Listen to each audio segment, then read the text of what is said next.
Good morning and welcome to the Sabi Sands. A huge apologies for the delay in broadcast this morning. It's always a little bit frustrating, but we've got some great news because it's a beautiful day here and an animal's just been found nearby as I got out the vehicle to welcome all of you on board with myself, Scott, and Andrew, who's on camera with me this morning. I heard that an animal's been found nearby, so I'm going to try as quickly as possible to get on the radio and work out what's going on. Like I said, my name is Scott and I've been away for 2 weeks, so those of you who may have joined the show more recently do not know me, but it's so good to be back here in the bush. And like I said, we've just got a report on the radio and I'm just going to chat to them now, find out where this animal is, and we're going to rush over there. It should be good. Courtesy for Scott.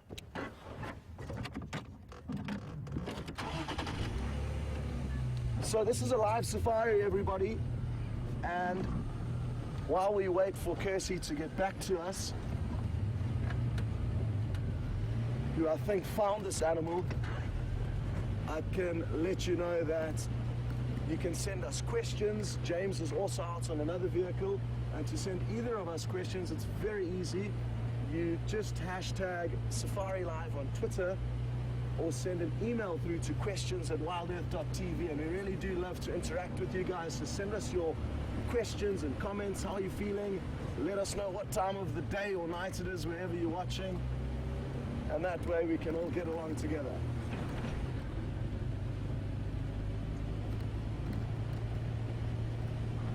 Morning guys, it's good I have an update on the location of the ingwe that's been located.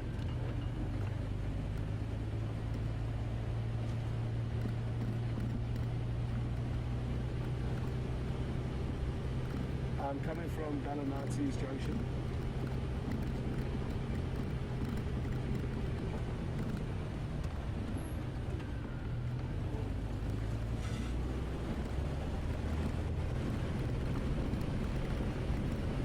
Okay, sorry about that. I was just listening to Diana's update. We're not far away from this leopard. I'm not sure which leopard it is, but aren't we lucky that a leopard's been found? And it's so useful for us to be in communication with the other guides out here on the radio so that we can share sightings, just like what's happened now. Maybe it's Karula, a female leopard, just judging from the area that the leopard's been found, and it's quite close to the Juma camp. And that's an area where Karula has been spending a lot of time. I guess a lot has changed over the last few weeks that I have been away. I can tell you that it's become even more dry and harsh. The lack of rain during the summer months has caused there to be very dry drought conditions this winter. And it's always wonderful getting back to the bush after you have been away, because it really is remarkable how much can change in such short periods of time.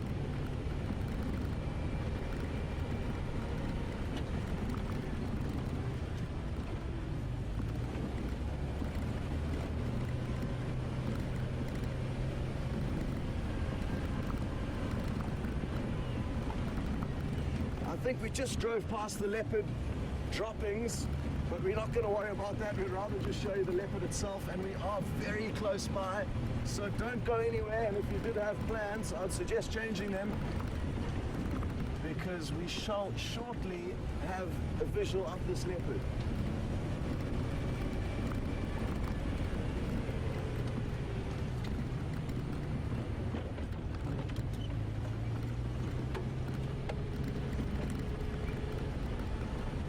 Forgot to mention that Tara and Jess are in the final control room directing the show, so they're also involved in this morning's broadcast, and James and Brian are out on another vehicle.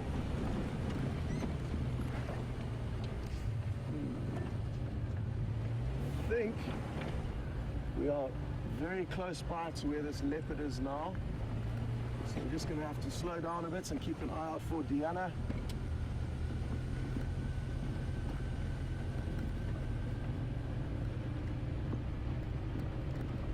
Diana, Diana, I'm between the 2-track that leads to quarantine and we're tele-access now.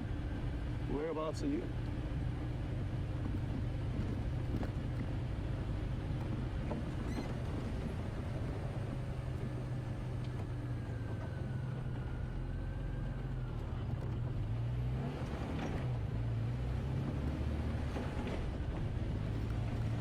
Okay, copy. And confirm, are you east or west of Zoe's?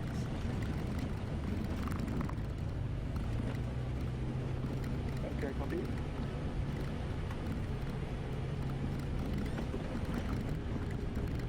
So,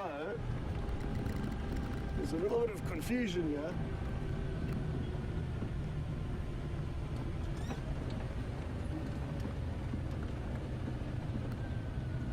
Because there are two tracks that run to quarantine, and we've driven past both of them now, and sadly we did not get to see Diana, so she must be a little bit in the block. So we just have to turn around quickly. Sorry about this, but it is going to be worth waiting for, and there's a little surprise that's just happened at this sighting. A very unexpected surprise, and I'm just going to leave you to stew on that.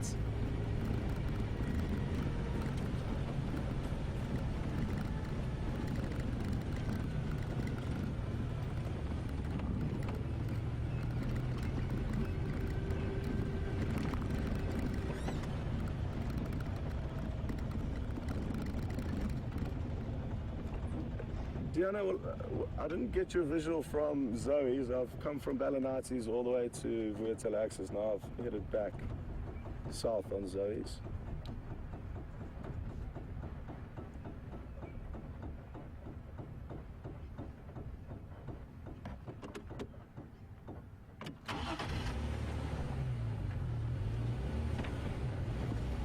Okay, copy, perfect, thank you.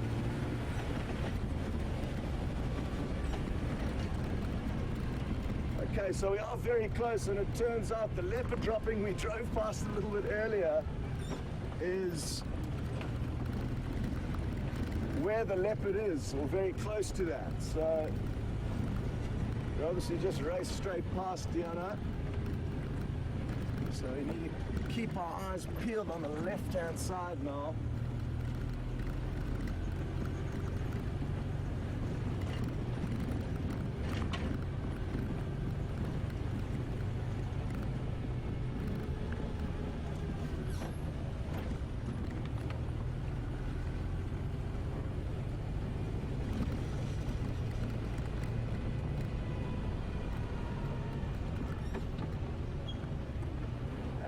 So all of you who have sent us through welcome backs, thank you very, very much. It is great to be back with all of you, and thanks so much for all the kind words.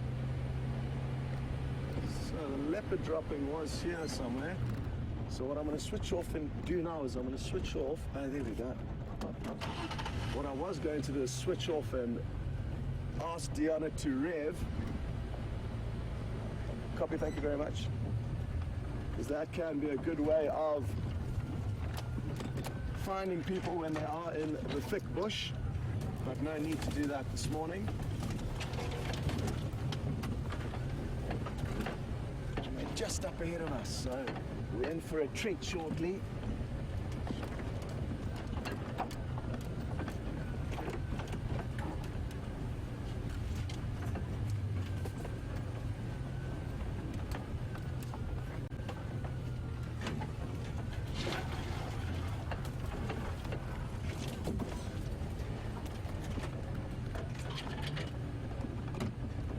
Thank you very much. So Diana's just informing me of where the leopard are exactly.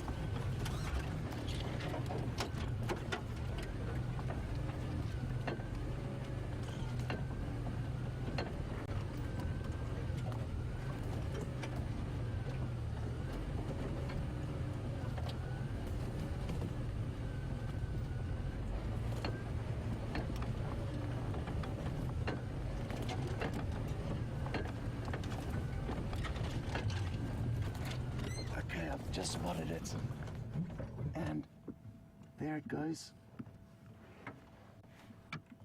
It looks like it's Sindile. It looks like Shadow's cub. How awesome.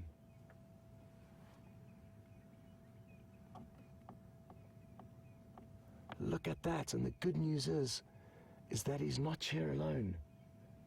Apparently Shadow, the female, is also here, and I've just seen her, so I'm going to ask Andrew just to poke his head up quickly and show you Shadow. She's walking towards us. Here she comes. How awesome is this? So not just one leopard, but two. And I was wrong about my guess earlier, thinking it could be Karula, but it's in fact one of Karula's daughters.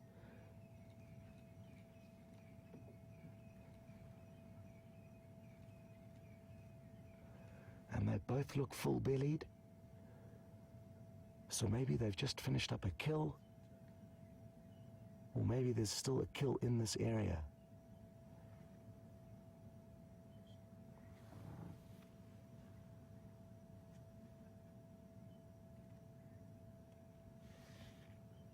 Well, she didn't stop in the best spot there.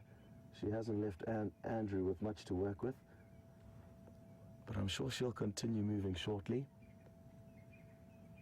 What we may see happening here is that she may head off and try and make their next kill. So we may see them move together, or we could see them split up. It'll be interesting to see what happens, but good prospects either way. What I'm going to do is I'm just going to creep forward a few meters and see if we can't get you a better view.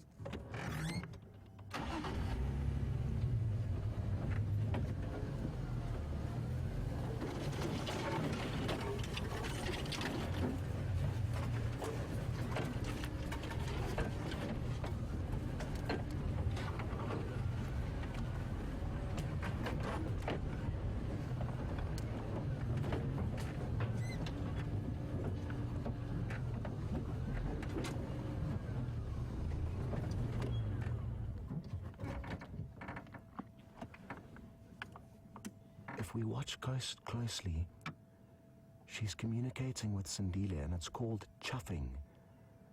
It's a very... there we go.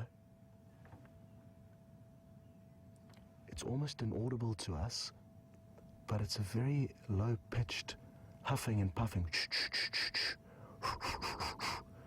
Is my kind of impersonation of the noise, and she's going to come right past us.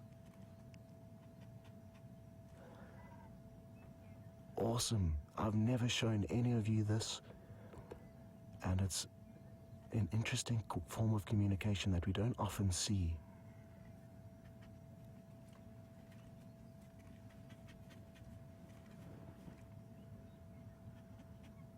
There we go, more chuffing.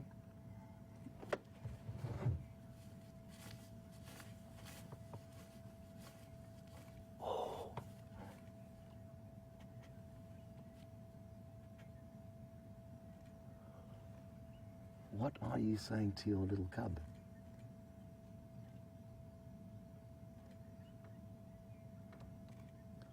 I can't see Sindile anymore. He is probably still close by, and he could be responding to those calls. How awesome is this? Leopard just a few meters in front of us. And when we started off this morning's drive, we didn't see too many animals, so during the technical difficulties, you didn't miss much. And as the broadcast came through, these leopard got found, and now we're in for a wonderful, wonderful morning. Oh, look, they're going to reunite. Watch closely, get ready to get some screenshots. Look at this.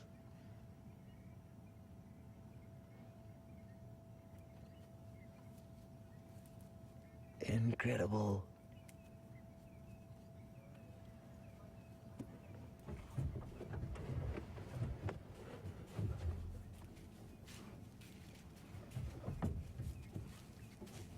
Well, this is just too good to be true. They're moving just a few meters past us, and we are just so fortunate in this area because the leopard are incredibly relaxed, And you could say it's almost abnormal for a leopard to be this calm with vehicles. Apologies for the funny angle, but this is a live safari and the cameramen have to sometimes take some gambles to show you the good shots. But let's turn around quickly and continue following them. How was that? Absolutely incredible. Such awesome views, and I'm sure a lot of you got some incredible screenshots. If you didn't and don't know how to do screenshots yet, it's worth finding out because it's a great way for you to document and capture the awesome things that we get to share with you on safari.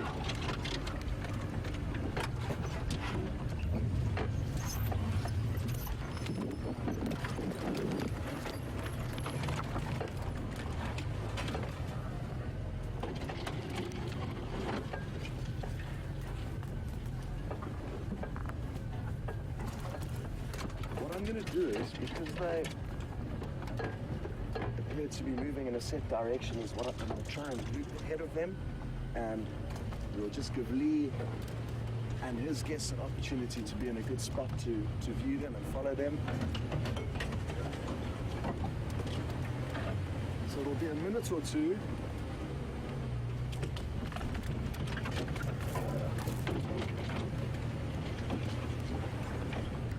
What has he picked up? He's picked up something in his mouth. I'm just going to stop here and let Andrew zoom in quickly, just to try and work out what he's carrying there.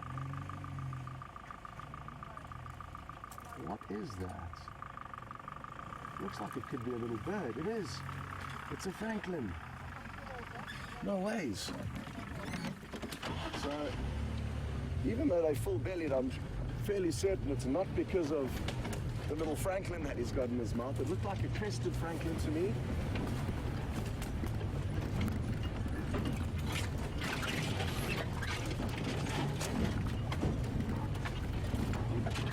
Basically back on the road, which is going to be useful for us now because we can loop ahead and get to a good spot. But we're going to go off the road again because I've seen they've just got to the base of a marula tree and they might spend some time there. It may even climb up the marula tree.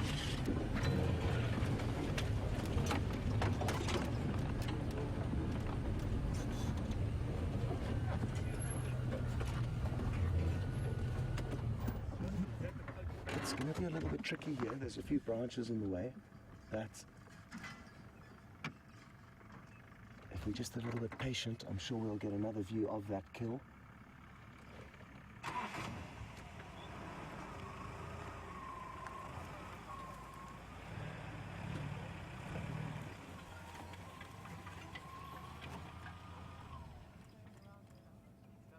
There it is.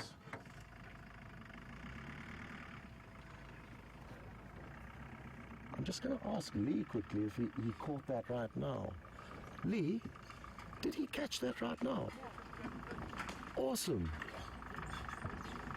So that happened right now. We were sadly, obviously, moving the vehicle when he managed to pounce on it. And it was hard to see which francolin it was exactly. Either a crested francolin, but I think Lee just said it could be a coqui francolin.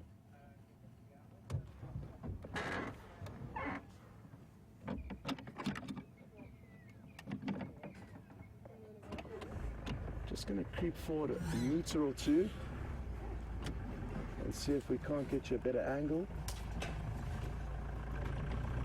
No, it looks like Sindile might be moving again. I'm just going to wait for Diana to stop moving her vehicle before I do reposition.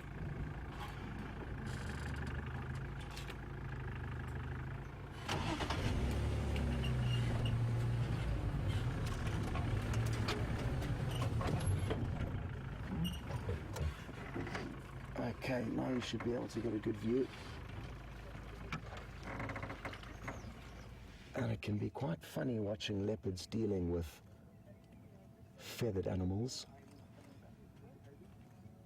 because they have to painstakingly pluck all the feathers out, and the feathers can often get stuck in their mouth.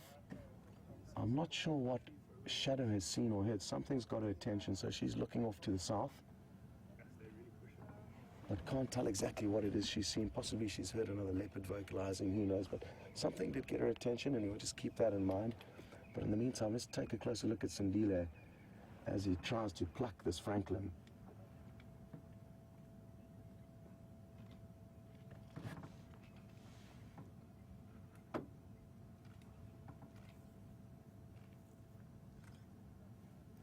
Look at this.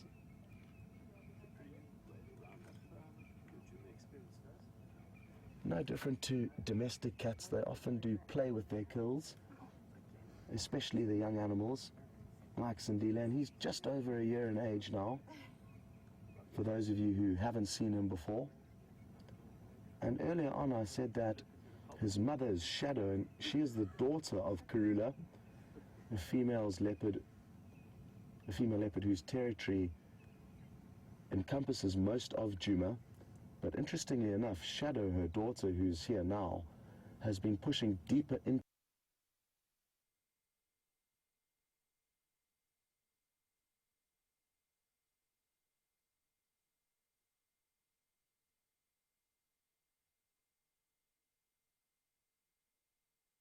Karula's territory. And we've just got a question through from Ellen, one of our leopard experts. And good to have you with us, Ellen. Ellen's interested to know how deep is Shadow into Karula's territory. And Ellen, this is probably the boundary, or the area where Shadow doesn't go much further east from. So he's still on the western parts of Djuma.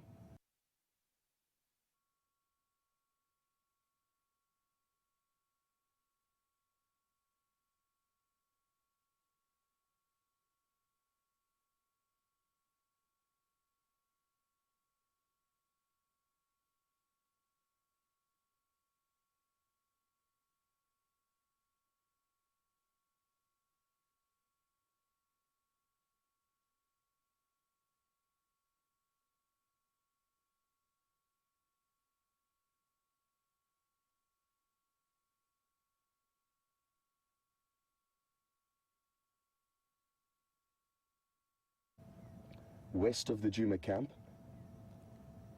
But Shadow, the leopard we're looking at now, has been pushing further and further east into her mother's territory. And there's a few reasons we think for that, Ellen, as I'm sure you would have heard us discuss. One is that there's been a change in the male leopard's territories, and basically Tingana, a male leopard whose territory is to the west of us on Arathusa, is under pressure from another male called the Anderson male. And Tingana is a male leopard who fathered this cub that we're looking at now, whereas the Anderson male did not. And because the Anderson male is now spending more time in this cub's old territory, it made sense for Shadow to move her further away from this new male who would kill Sindile if he got the opportunity. So very wise parenting from Shadow. And we can see him trying to chew on this francolin. He's not sharing any with his mother.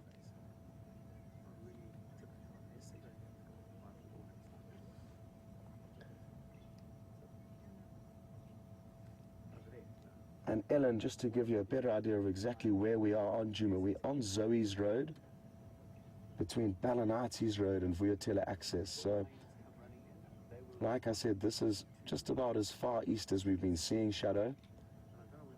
And it'll be interesting to see how much further east she continues to move into Djuma over the coming months.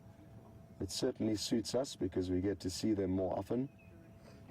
And when we started this show in November last year, we didn't see them nearly as much as we're seeing them at the moment.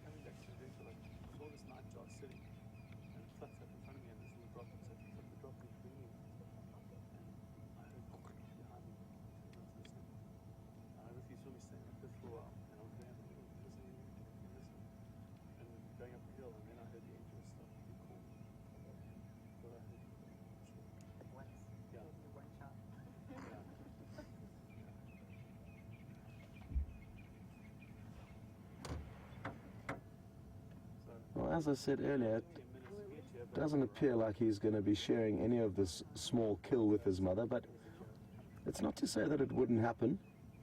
I do feel, though, that because they are both full-bellied, and I think moving off a kill that they would have been feeding on for the last few hours, depending on what it was, that she... Oh, I've just heard a hyena, so there's hyena coming, and they're going to follow the scent trail of these leopards. It's going to be really interesting to see this. I'm fairly certain that the hyena have possibly found where the leopard had been feeding on a kill, and now they're going to, in all likelihood, follow the scent trail of where these leopards have been moving, and then we're going to get to see some action. I'm not too sure how far away the hyena was, and you may have heard a very faint cackle or laugh, and that's a noise that the hyena will make when they get very excited. So something's excited the hyena, and it sounded like it was very close by. So Andrew's now primed and ready for a hyena to come onto the scene. Shadow and Sindile don't seem too concerned, though.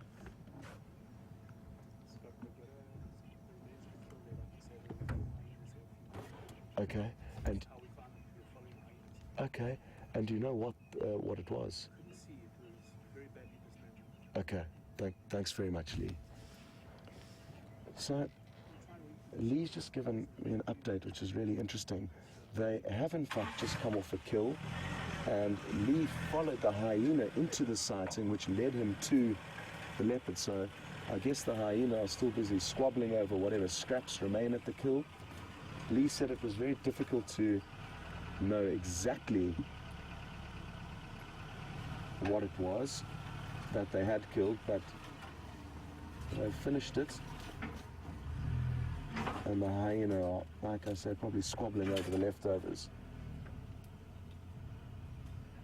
And now Sindile is obviously tuned into the hyena's frequency. Maybe he can hear them moving, and he's also showing some concern now.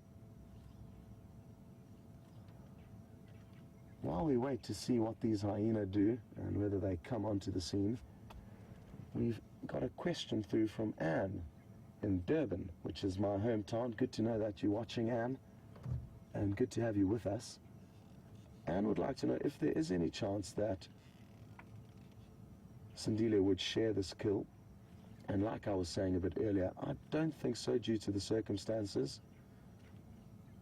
And Shadow will probably allow him to enjoy the spoils, even though he does rely on her completely for the majority of his food. When he gets left alone, when she goes hunting, he will also hunt for himself and see what animals he can catch. Oh, are they going to carry on the move, possibly further away from these hyena? It looks like that is Shadow's plan, at least.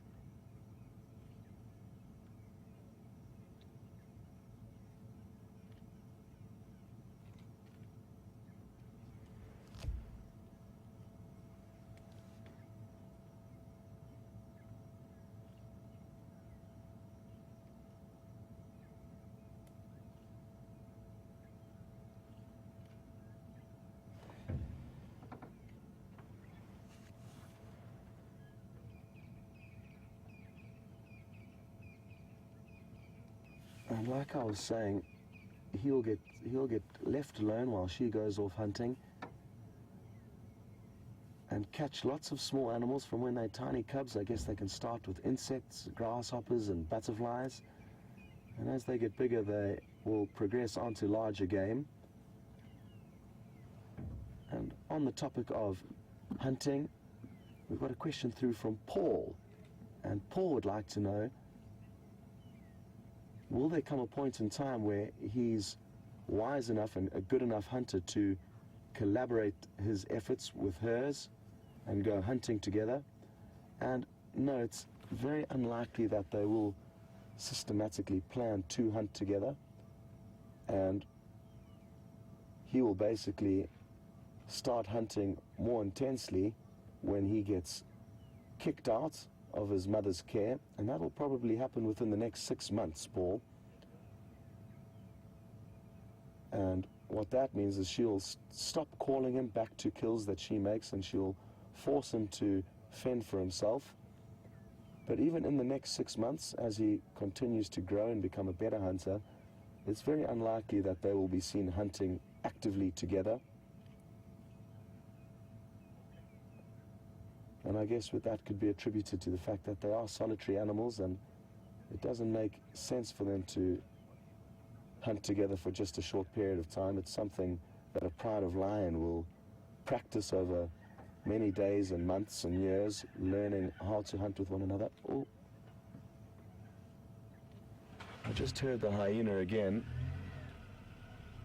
They're obviously fighting over the scraps, and that's why Shadow's got up and why Sindile's looking back in that direction.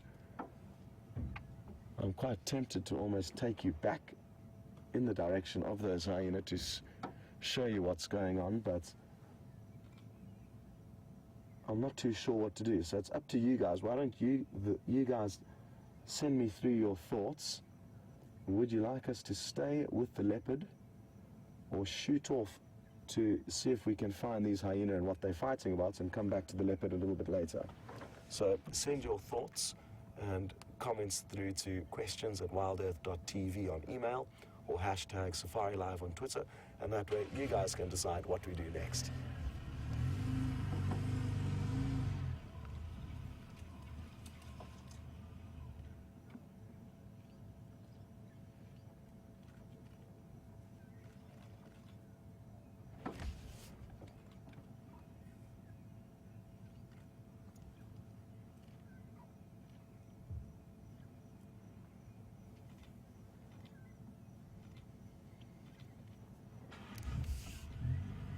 Earlier we were discussing how Shadow is pushing deeper into Karula's territory, and Mavis would like to know what would happen if they came across one another. Would Karula welcome Shadow, her daughter, and greet her?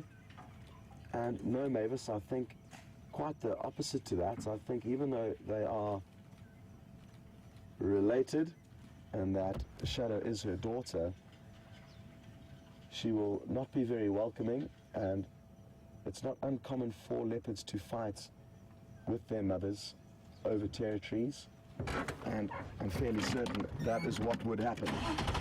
They would probably be less inclined to be highly aggressive towards one another, but there certainly would be aggression shown between a mother and her daughter, and whoever's the biggest and the strongest will be the one that gets to determine who stays or who goes. Interesting, Sindile left the remains of that little Franklin behind, and now they've continued. So we shall continue with them. I think I'm told a lot of you would like us to stay with the leopards, so thanks for helping me make up my mind there. So that is what we will do. We will continue with the leopards, and it's the right decision because they have just got on the move. I thought that they could be spending a few more minutes there, and then it would have potentially made sense to rush off to the hyena.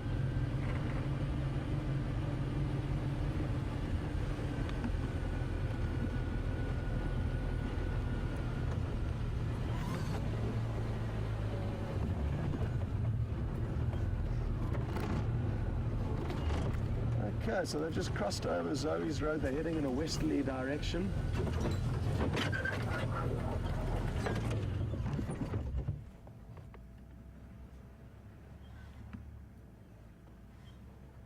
And he just scent marked against that tree, which is quite interesting, because he is very young and certainly won't be competing for territories for a long time. Ah, this is too good.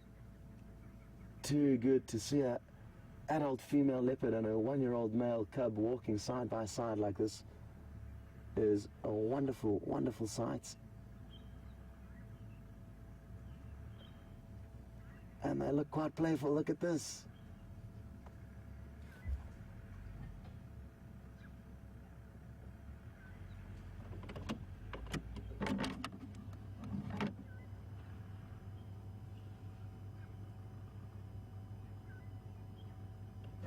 Okay, well, before they disappear into that thick vegetation, we're going to have to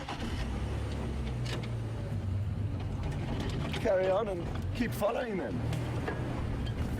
So just to remind all of you, James and Brian are out and they are looking forward to saying hello to you, but due to the lucky scenario we found ourselves in, there hasn't been time yet, so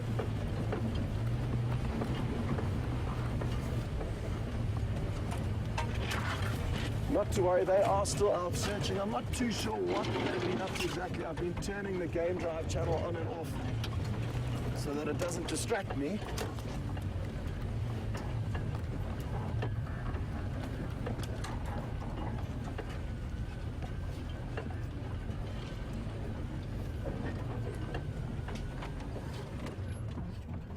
And Lee did go and find those hyena, and it was an Impala that Shadow had obviously successfully killed, and that's why they full-bellied.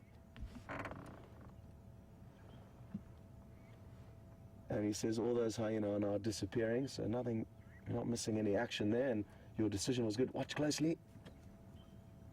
Look at this. Look at this.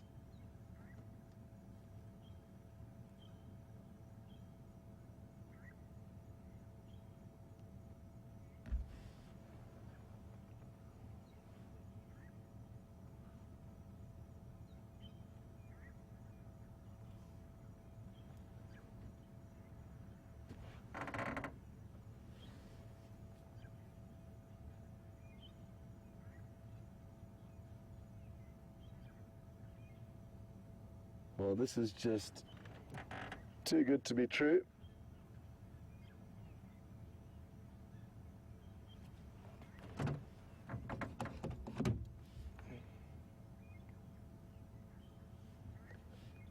Yes, affirmative. We've got a visual of them here.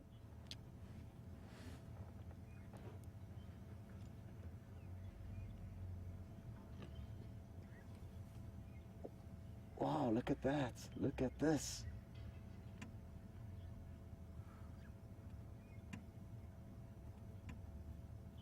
And that's the kind of behavior we'll expect to see in 6 months' time. A lot of hissing and snarling. And it may even start now from Shadow towards Sindile. Kind of a love-hate relationship of a mother that knows she needs to start thinking about giving birth to the next generation. And therefore she has to be a little bit aggressive and harsh in order to make young Sindile know that it's time for him to start fending for himself. Like I said, though, it's not going to be a while until that happens, probably 6 months.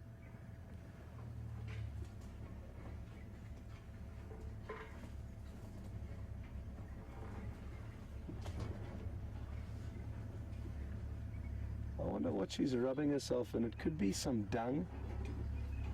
It's not uncommon for leopards and even lions to rub themselves and roll themselves. And look at this. Oh, awesome.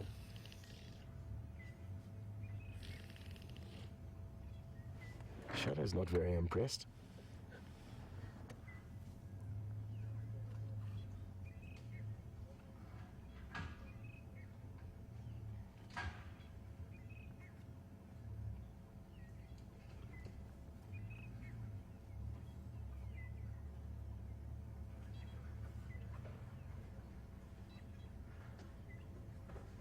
Shadow keeps looking back in the direction of the hyena.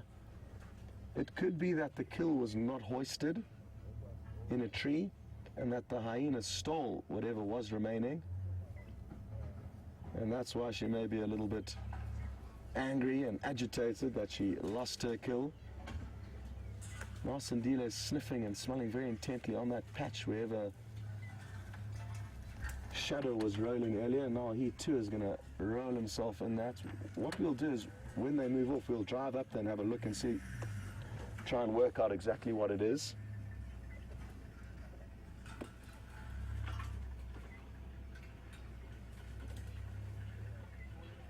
But they certainly can't seem to get enough of it. Okay, wonderful.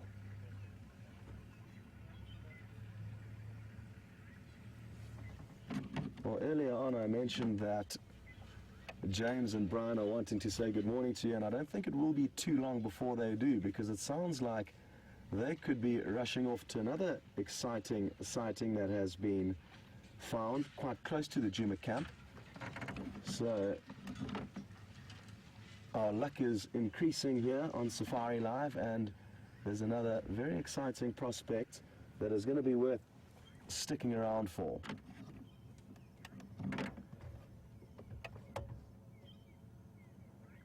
Okay, well, now it's time to play leapfrog again, but before we do, I'm just going to creep ahead here and see if we can work out what it was they were rolling in.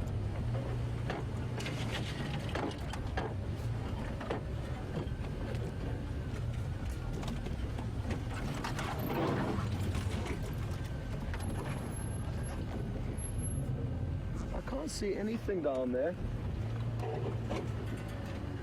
so I'm not too sure exactly what it was that got them excited.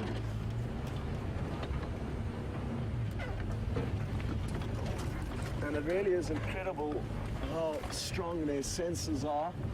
They have got such powerful hearing and smell and eyesight, and I often wish and wonder what it would be like to be able to see like a leopard or smell like a leopard.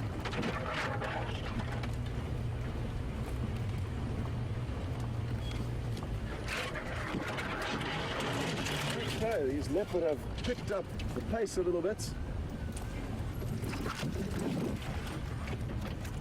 Andrew, have you got any idea where they are?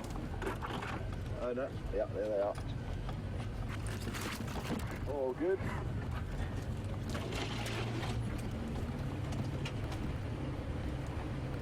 Because it is very thick, what we'll try and do is take the path of least resistance to loop ahead of them.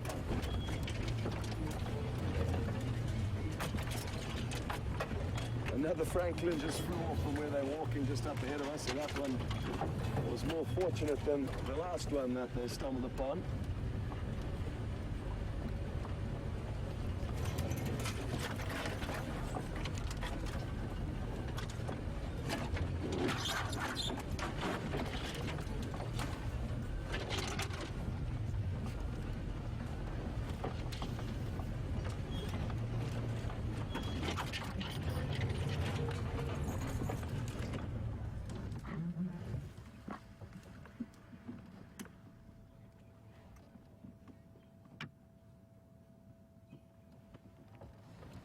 And yeah, they're just passing in front of us again.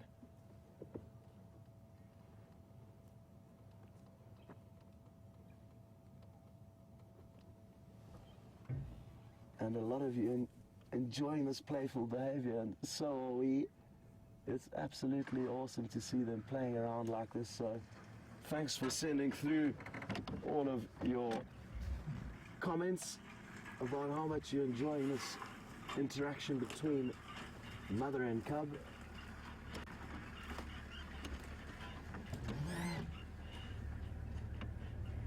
Let's reposition again now while we've got a chance.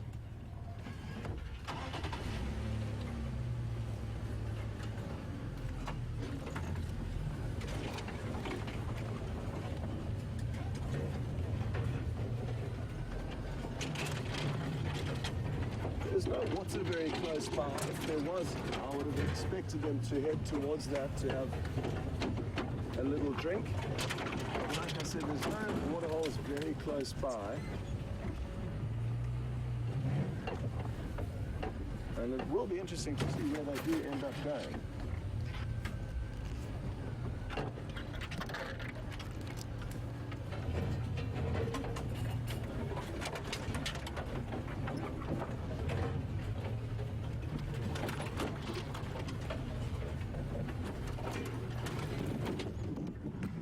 We've got a bit of a clearing here.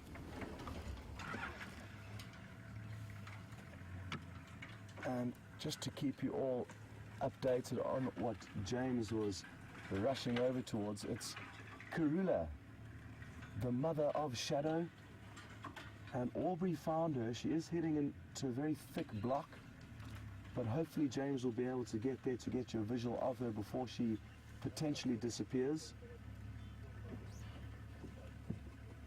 And like I said, it's not far from here, probably a kilometer or so as the crow flies from where we are to where Karula is now with Aubrey.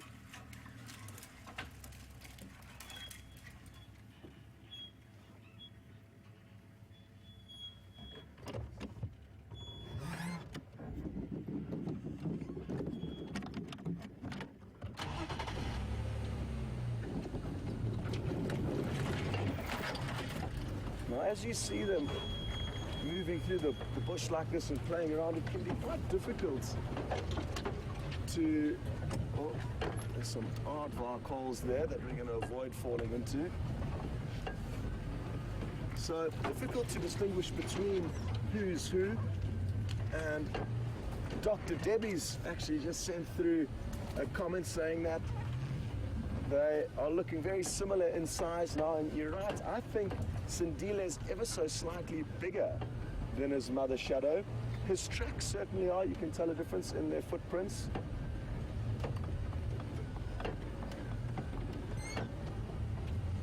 And I'm also told that Dev is interested to know, how do we tell them apart, because they do look so similar. It's tricky. He's got a slightly paler coat than hers, I think, ever so slightly. But I've often, in scenarios like this where we are following them, really battled to distinguish between who's who, and you can't kind of lose track of which is which. Shadow also does have a very short and stubby snout, which is one of the main ID features for her when I see her.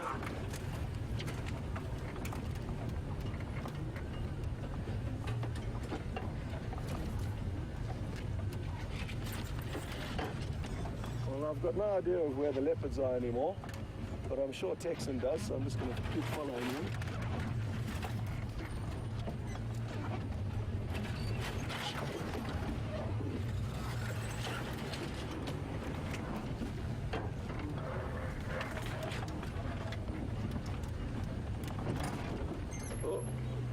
Some more aardvark holes.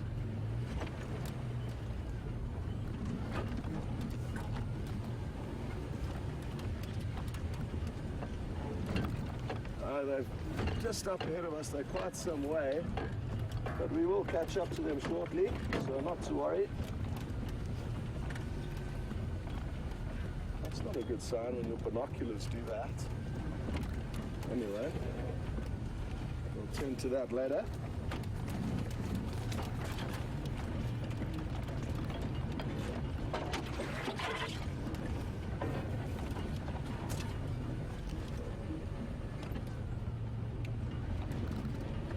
It's incredible how quickly they've started to move now.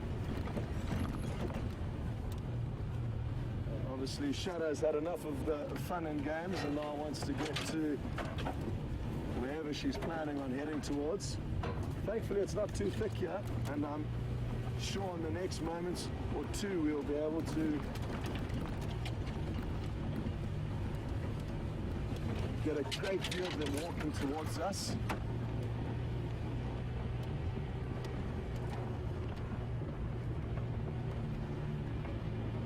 Should we decide to go?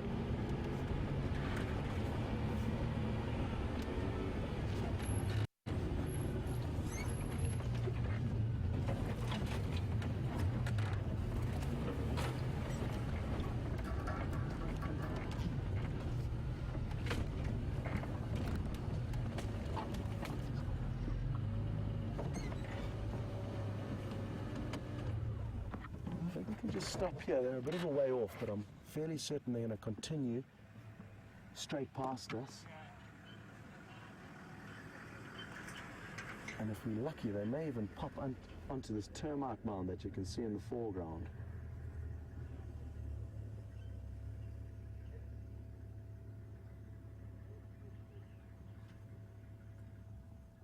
So this is not Sindile that we're looking at, and Shadow's approaching him from behind. Where's Shadow gone? She was approaching him. But the good news is they are both coming directly towards us.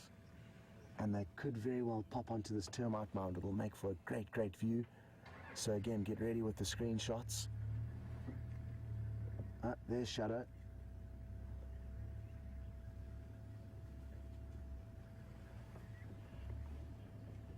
And she's veered off course a little bit, but she has Sindile on the termite mound. Sorry, Andrew. Awesome, look at this.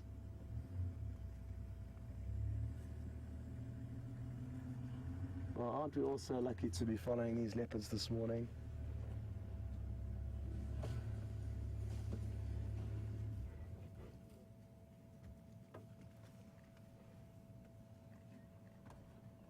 It's also a great opportunity for us to get an idea of pathways that she likes to move in. And as the weeks and months go by, spending time with these animals really does help us get to know their habits and, like I said, potential routes or paths that they like to move on, so that when we are tracking them, we can help guess where exactly they may end up. And intelligence like this that we gather along the way can be very useful.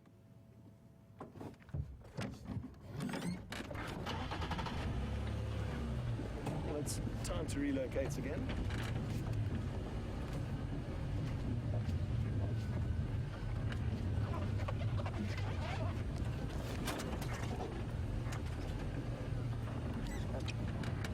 Earlier on we were discussing how it's difficult to distinguish between these two leopards and who's who, and we've just got one of our viewers called Georgianne in Illinois.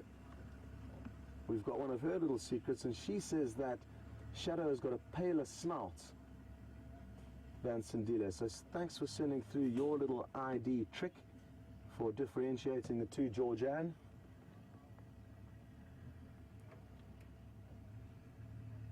And it really is wonderful to see how different viewers find different markings or patterns on the individual leopards, which they use to help distinguish and identify them. And they are all entirely different. The spots of every leopard is different to the next. So you can look for different spots or patterns anywhere on the body to help you establish who is who. I love watching them disappear through thick vegetation like this, especially after we have been getting some great views of them close up. It's quite nice to see them melting into the surroundings.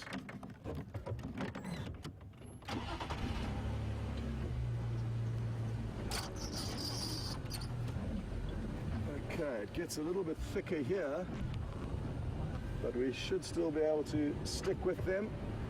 Interestingly, we're driving past the Gowrie repeater, which is one of the repeater stations that helps get the signal to you. And you will be seeing it very shortly.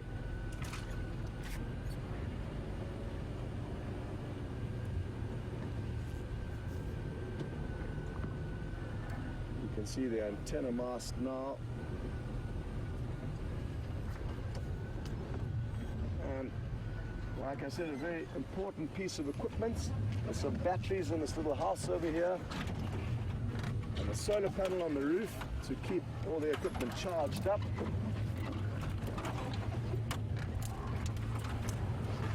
Sorry, Andrew, I just drove him through a big silver cluster leaf, which is a kind of tree here. Thankfully it's got no thorns on it.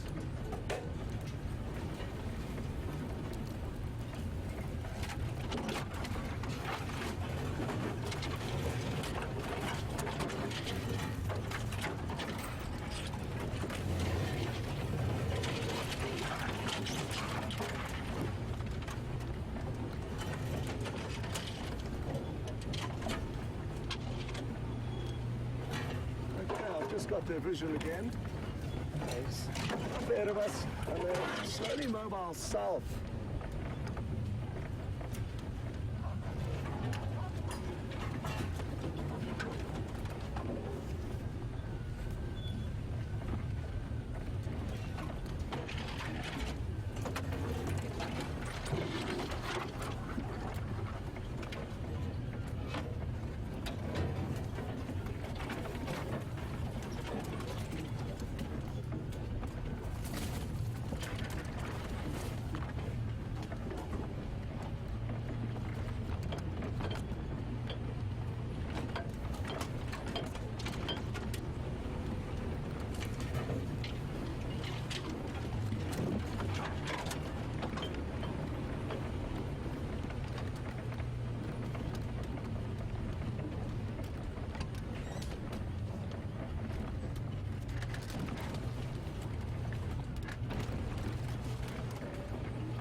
Okay, well, while we get into position and loop ahead of them for the next view, why don't we send you across to James? He's desperate to say hello to all of you, and he'll also be able to update you on what's happened with Karula. I'm not sure if she was lost and what's going on, but one good way of finding out will be to speak with them personally. So over to James, and we will see you all a little bit later.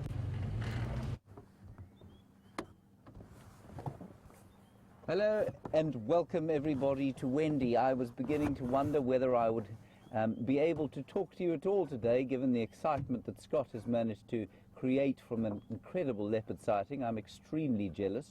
For those of you who perhaps have not seen my ugly mug before, my name is James Henry. It feels a little bit odd saying it so late in the day to you, but here we are. On camera today we have Brian. Looking...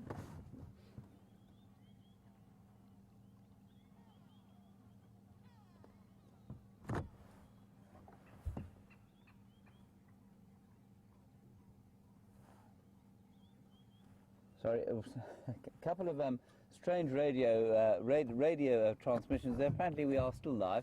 So, as I was saying, we have Brian on camera today. He's looking spanky new and shiny. Good shower this morning, I think he had. Did you have a good shower this morning, Brian? Splendid. Oh, good. Right. Now, we have come into this area where we are now to try and find Karula, who is a flying spirit leopard and doesn't want to be seen. She was seen a little bit earlier by some people at the camp just over here behind me, and we've come into the area just as she's disappeared into a thicket of trees, possibly more dense than the matter at the heart of a neutron star. That means it's very dense indeed, and I'm not going to attempt to get Wendy in there. What I am going to do, though, is drive around the block. It's a very small block, but she does kind of disappear in here fairly regularly. We might be lucky. I know you've seen two leopard already today. I don't think you're going to be fussy about seeing another one, and especially as it's Karula, who I've only seen once, and she's the kind of queen of our show, so it will be very nice to see her. So that's what we're going to try and do again today. We did try it unsuccessfully yesterday afternoon, also around this area. Anyway, that's the plan. Please remember, I do like to hear from you. Questions at wildearth.tv if you're emailing, or hashtag Safari Live if you're tweeting away like a white-browed scrub robin. And likewise, please do not send any telephone messages or postcards. The South African Postal Service remains on strike for, I think it's probably the eighth month now, Brian. Right, so Karula, here we go. She was found at the waterhole here, where we had some buffalo yesterday. And then she I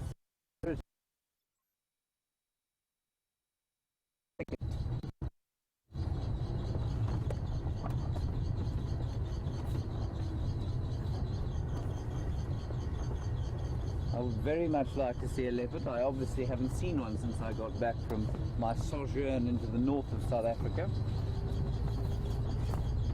And I hadn't seen any for a while before I left. I must say, I'm rather jealous of Scott and his immediate sighting of Sindile and Shadow on his return.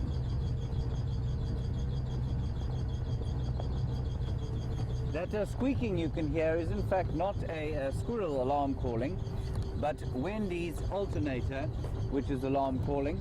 I'm not sure why. Rest assured, it is going to be looked at in the next few days, and then it will disappear.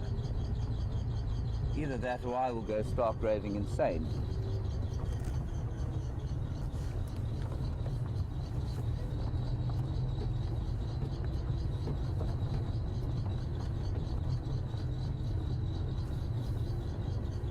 Alright, we're just going to stop here by these zebra and have a quick listen. And while Brian and I enjoy our first sighting of the day, we'll pass you back to Scott, who has refound those magnificent leopards, and I'll see you hopefully with some good news in just a little while.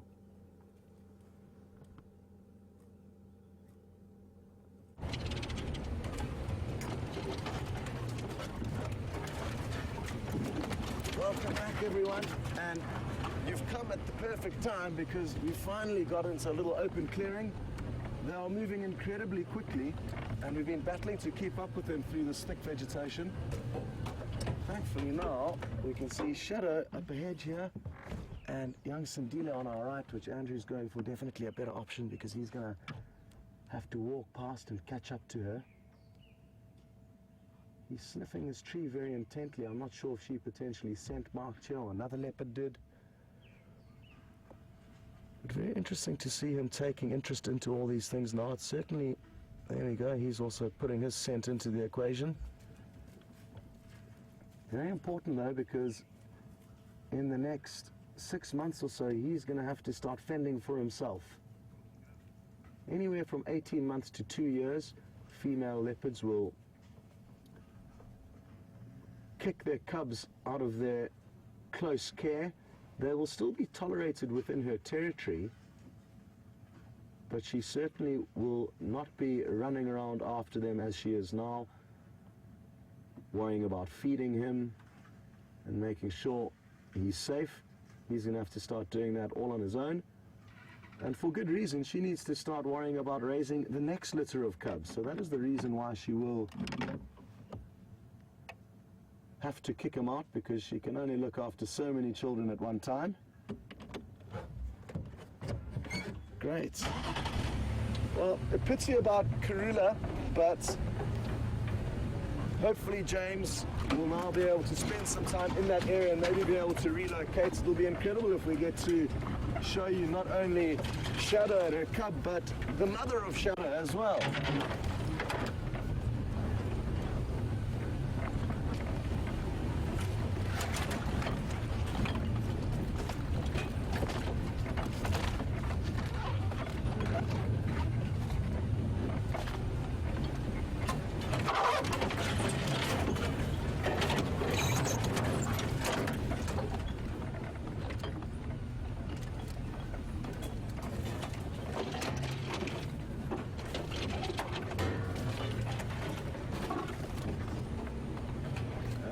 Like I said earlier, he will still be tolerated when he gets kicked out of her care in her territory. But over time, he'll need to expand his territory and eventually move out of his mother's territory. And Cecilia has just asked, how far will he potentially have to move in order to establish his own territory? And it's very difficult to say, Cecilia. There are so many variables that contribute to how far a leopard may have to go to establish his own area, but it could very well be far from here. In all likelihood, it'll be out of his father's territory, and male leopards have got much bigger territories than the females.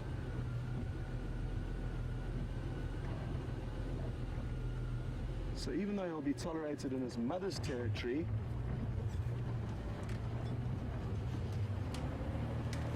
his father will not be very welcoming to him, and he too will also chase Sindile off. This is going to be great. They're going to come straight past us again.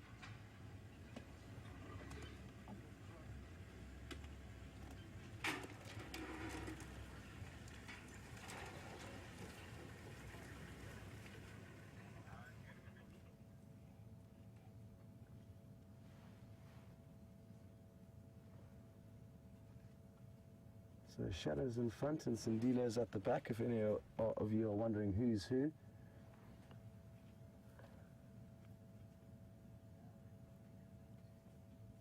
They've been zigzagging quite a bit this morning. Quite interesting to see how their direction of movement's been changing. She initially headed west, then south. Now she's heading east, back into Juma.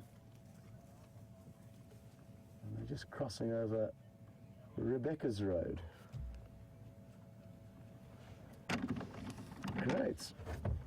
Well, good news for us is that it means we're going to be able to spend more time with them. Thanks, Andrew. Sindile just stopped very close behind us, so Andrew just warned me to not carry on reversing so that we don't scare him. And there he is right there.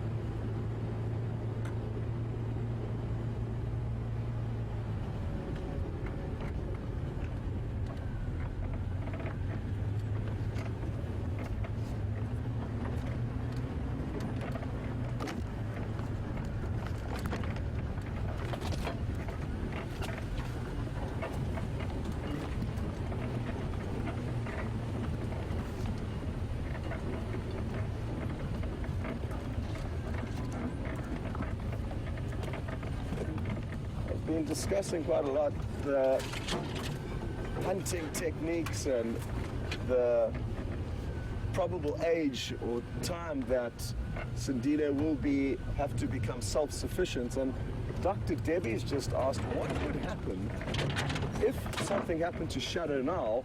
Would he be able to survive? Because he is capable of catching small prey like francolin and mongooses. It's a very good question, and I'm not too sure what would happen.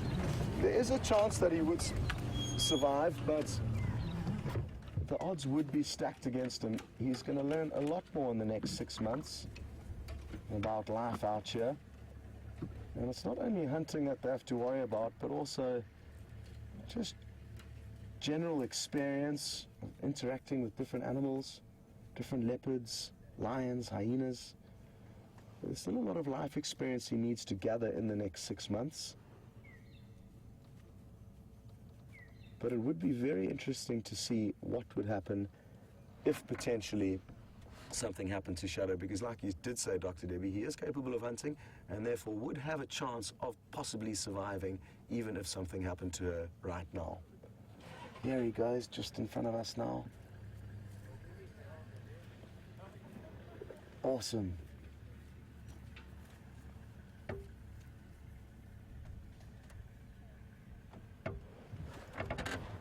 Sorry about my head getting in the way there.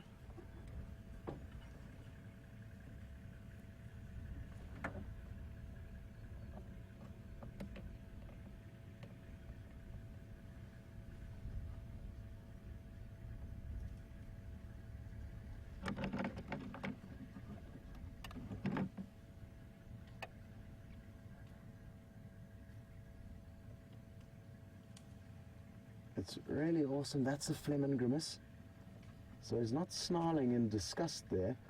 That funny little lip curl was to help him process smell better. He might do it again. Watch closely. And we're just going to curl up his lips and almost grimace and snarl. And that opens up a special organ called the Jacobson's organ. And it allows animals to better process smell. Not just the leopards will do it, lions will do it, even buffalo can be seen doing it.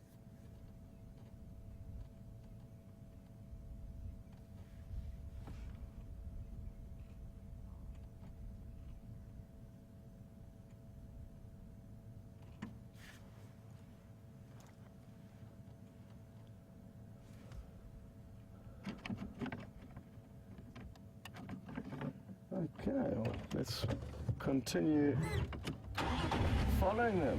Not a bad way to start the morning, and Andrew's just been telling me how fortunate I am to be starting off like this. Oh, look at this, look at this, look at this. Hold on everyone, I need to be quick. Up a termite mound, it's going to be beautiful. Oh, no ways, look at this. He just ran up to greet her and she unceremoniously swatted him. He's poking his head into that hole. Let's watch closely what happens again here. Look at this.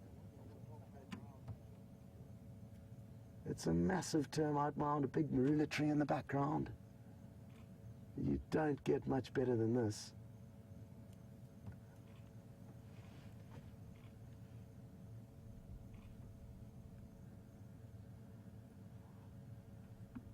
Now, it's been really interesting to see how aggressive she has been to him this morning. It's certainly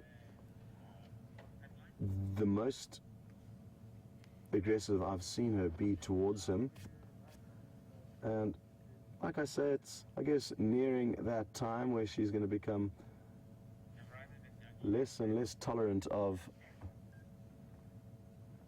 him and his playfulness.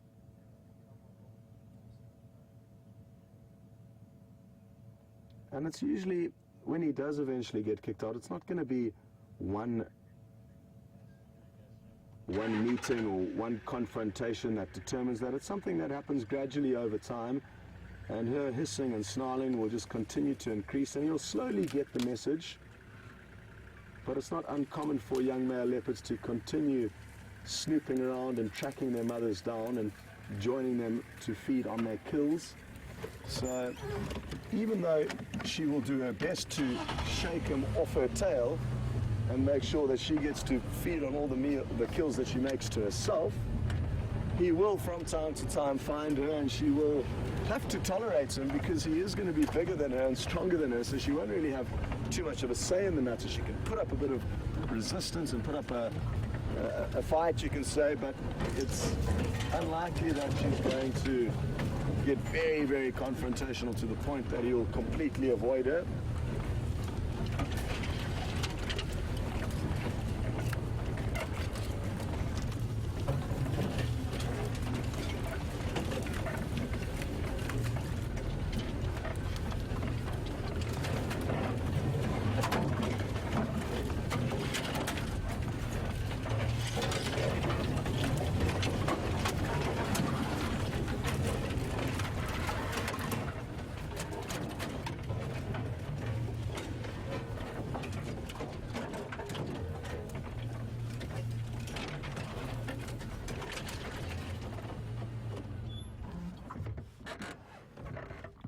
We saw him sniffing that marula tree earlier, and it hasn't been the first tree that he's been very insistently smelling and trying to process whatever animal did leave its scent there. And Linda's just sent through a comment saying that she thinks it could be the Birmingham coalition of male lions that he's smelling.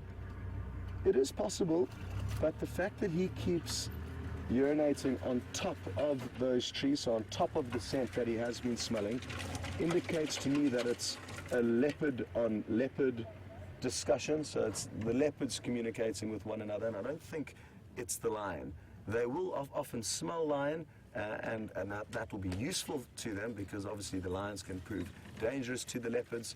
But in this specific scenario, I'm fairly certain that he is scent marking on top of where another leopard is scent marked, possibly even his mother, or possibly scent marking on the same trees as his mother. So that's my guess, but it certainly could be that the Birmingham coalition have been around. I'm not sure if they have been here, Linda, because they've been away for the last 2 weeks.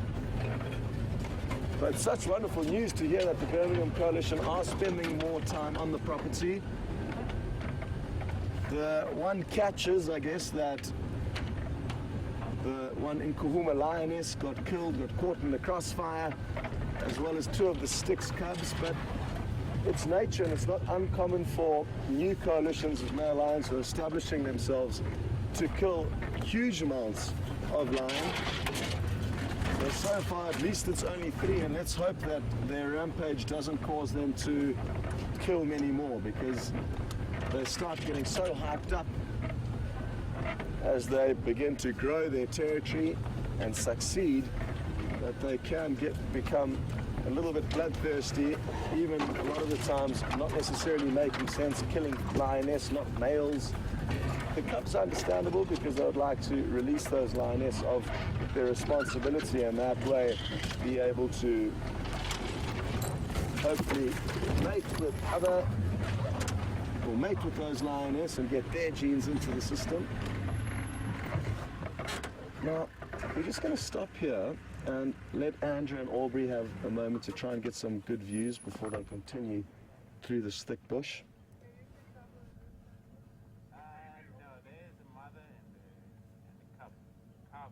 Andrew's just joined the sighting, so it'll be nice for us to give him a moment with the leopards. For those of you who are new to the show, there's a limit of 3 vehicles in every sighting. We've been very fortunate and been here the whole morning, but other vehicles have been cycling through, taking turns to show their guests the animals. And Texan just made space for Andrew to join, so that's also what's going on the Game Drive radio. We're busy controlling the sighting and managing who's coming in and when. Well, Aubrey's just turning off, so now it's just Andrew and I, and we're going to, like I say, let him shoot ahead and try and get his guests some good views. It's so important for us to be able to share these sightings because it's often these guys, the other guides, who find the animals, and we need to try and be as accommodating as possible. So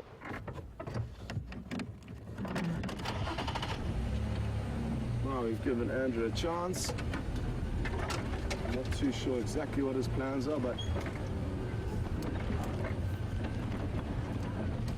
he has moved through there. Now, one thing I can tell you that's changed this morning is that earlier I said I'm not too sure where they're going to end up or where they're heading to because there wasn't any water nearby. Well, that's changed. Now we've started veering kind of towards Treehouse Waterhole, where there's not a lot of water, but there is some. So it'll be interesting to see if they don't head there.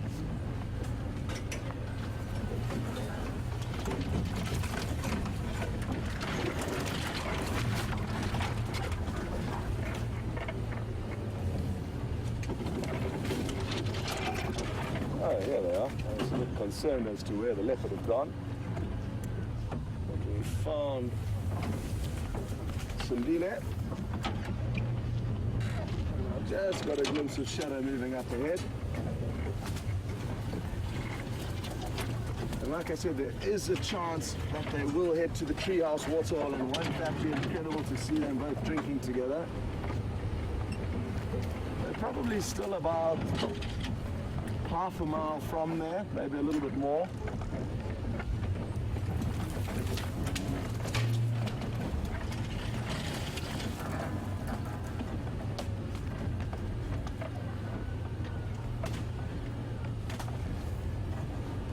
Okay, well, I think it's going to be a bit of time before we get ahead of them again. So we're going to send you back to James and Brian so you can get an update on what they're up to. And as soon as we've got another good view, we'll call you back and show you what's happening. See you. Hello, welcome back again. I don't have anything particularly exciting to report. I did walk into this block. It is very thick. I did not find a leopard, and even if I had, I'm not sure that we could get old Wendy in there, especially not with her rattling and offensive parts at the moment. So I'm doing one final loop around. I don't know where she's gone. She may well have headed towards the camp and out through the other way, but we'll keep in and around this area for the rest of the drive, I think, and just see if we can't pick her up. It would be most exciting. But until then, and while Scott repositions so that he can show you Sindile and Shadow, we will see what other wonders the bush has to offer. It is a magnificent morning. It hasn't warmed up hugely, which I think is quite nice, and we're going to go and just have a look at these zebras, which are now having a drinky. Well, they were until we came along, and in keeping with our general luck today, they are now deciding to abscond. Now, there we go. They're going to go and have a drink. The zebras seem to be quite prolific at the moment, magnificent as they are.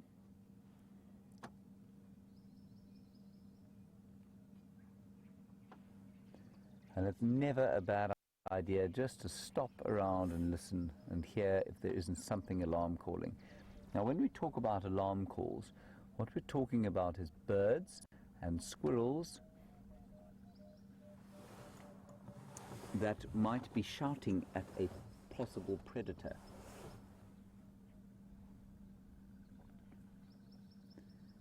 The birds around me at the moment, however, are singing purely for joy, though not in any form of alarm.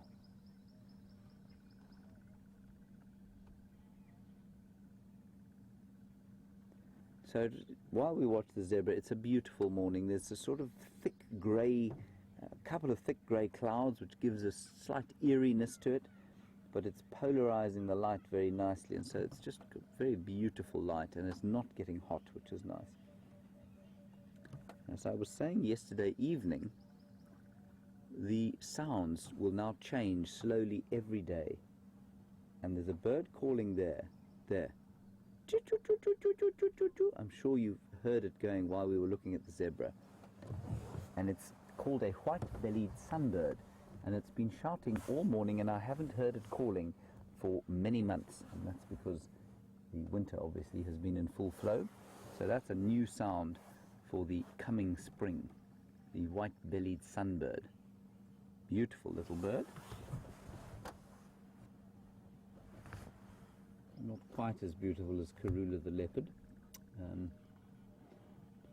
That's just how it goes, I'm afraid. Right, let us carry on. See what else the bushveld has to show us. There have been many rain predictions, as I'm sure the presenters have told you over the last little while.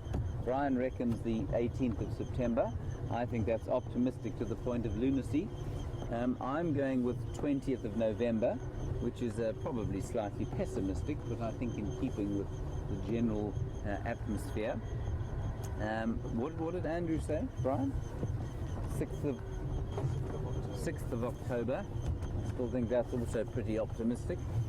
So we'll see. But it's such a wonderful time when that comes, and the longer we wait for it, the more magnificent it will be when it does eventually come by. Except, of course, that we can't drive around in the rain because the camera will malfunction and possibly explode in the cameraman's hands. But we will be sure to show you, should it start to rain while game drive is in flow.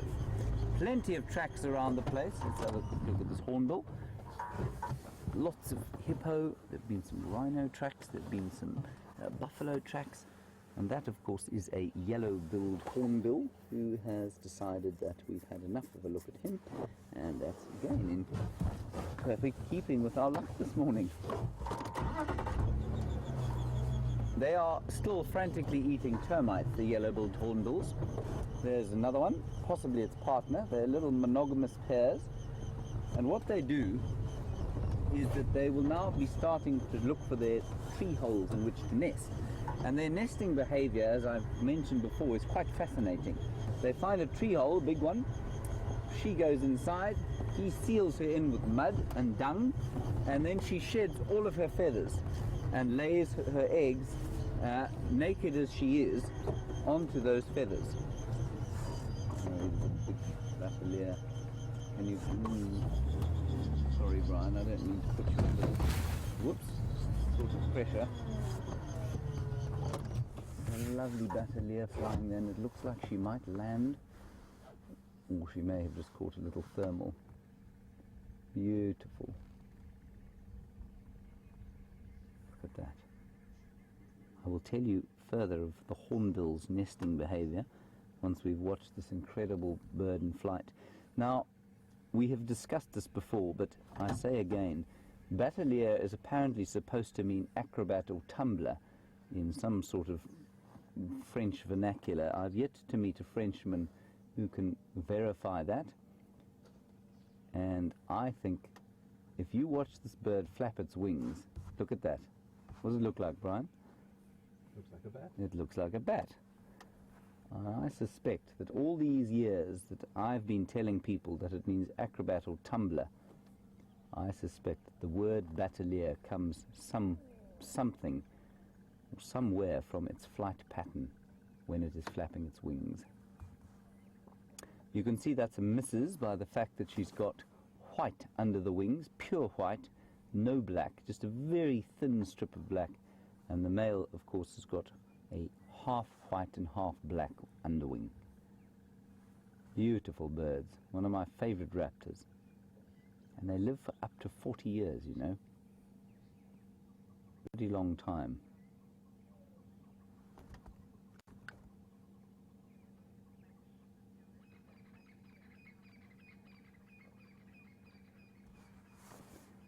And then there is some more information coming through from viewers from an old French word that apparently means tightrope walker. Again, I have tried to verify that, and I'd be very interested to know where or if that is in fact a fact or if it is just not a something of an urban myth, because I've tried to verify it with French people that I've met and know, and they cannot verify that for me. So we've had tightrope walker, acrobat or tumbler, and I've heard that many times from many guides around the place. I am not convinced. Anyway, as it disappears there into the distance, however it got its name, it's a magnificent bird, looking for probably some kind of carrion to eat. I suppose not a very nice diet, but they will kill their own things sometimes.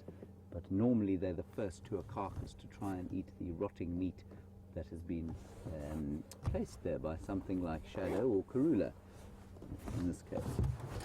Right, on we go. So the hornbills, we were at the stage where Mrs. Hornbill had shed all her feathers and become naked in the nest. She'd been sealed in by the male, and she's laid her eggs, probably 2, and there in the nest they will hatch.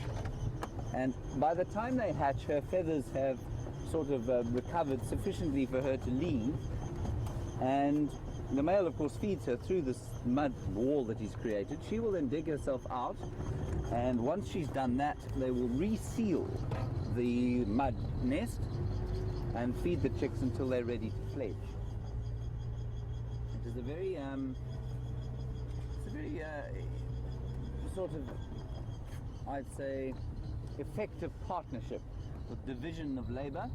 And you know, so often people ask us about why it is, or are when we're looking at mammals, are they good fathers? Is that elephant bull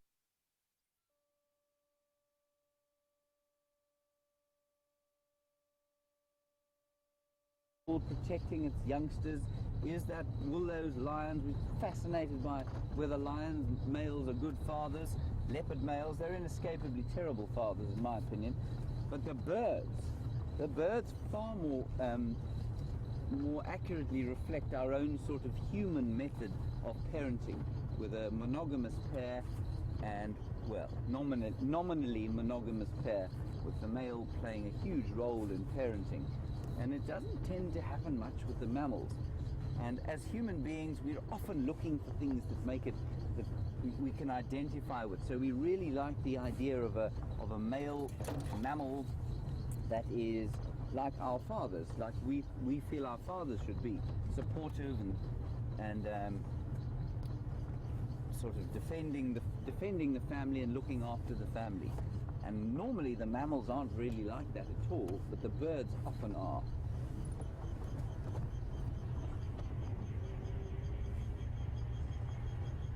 So definitely a slightly louder dawn chorus this morning. We've gone from a quintet possibly to an octet. We're still not quite in full chorus though. Come the first rains, I'm sure it will be like Beethoven's Ninth out here.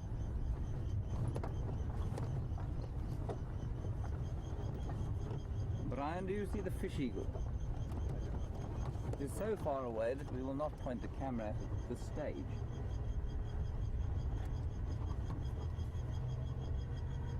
So we're heading towards Gari Waterhole. Karula is around here somewhere. Whether she will make a return, I'm not sure. I don't have a great feeling about it. What do your bones say, Brian?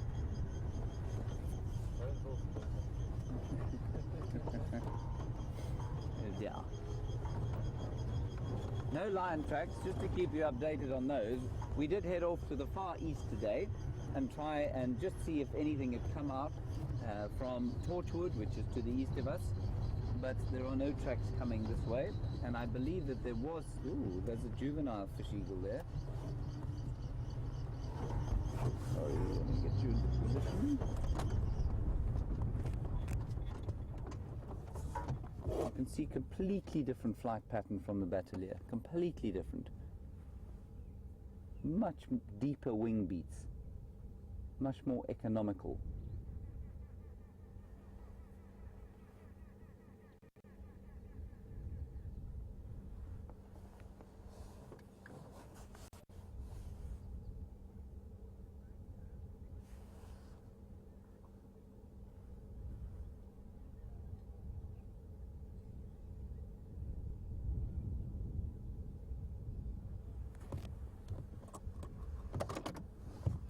So we'll just drive around towards the waterhole now and see if we can't get a look at that other fish eagle, the adult.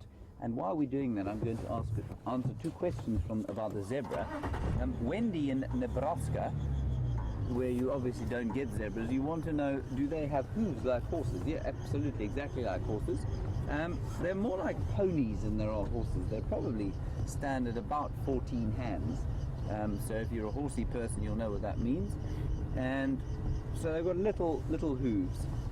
And then another question about whether or how many mares there are in a little kinship group. Normally anything from 1 to 4. 1 to 4, and yeah, that's probably about the limit at which a stallion can maintain a harem.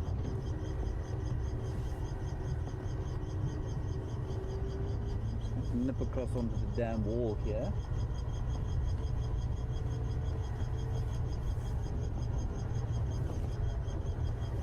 While we were racing towards Karula, we did go past 20 buffalo bulls or so, and we were just noting, Brian and I, how they looked so hurt that we weren't stopping at them. And instead of that sort of angry, you owe me money look, it was a look of slight alarm and general displeasure that we weren't stopping to have a look at them.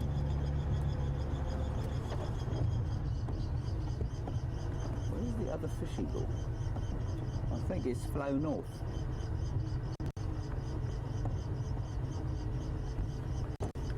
I'll just stop here and listen.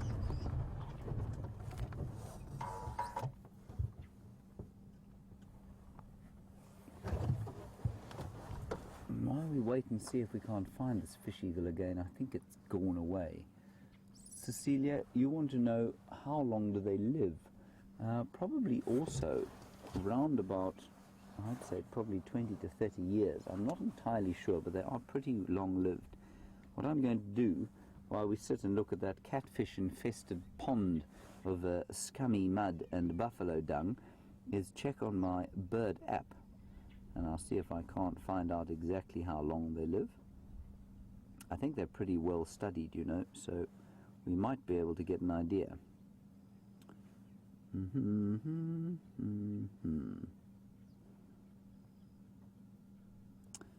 What I can tell you is we did see the immature flying away, and they take, the immature is about as big as an adult, but has sort of floppy, or not floppy, it has sort of mottled colouring, and they take 5 or 6 years to get, 4 or 5 years to get to their adult plumage. Life expectancy, is I just read, is estimated to be 16 to 24 years, so not quite as long-lived as a battalier. And I wonder if that doesn't have something to do with the fact that they like to, well, they don't like to, they have to. They do a bit more hunting than they do scavenging, and perhaps that takes its toll on the body. I think that's probably precisely what happens. So, up to 24 years, Cecilia, they think that's the sort of estimated guess at how long they live. I think it's probably possible to get a fairly accurate look for some birds if you ring them and then monitor them, but in captivity, of course, things will be very different, and so in the wild it's often difficult to tell exactly how long something will live. Fish eagles, of course, will also scavenge. They don't only kill fish, but if they can, they will eat fish. And that's why they're called, Brian? Fish eagles, yes, well done.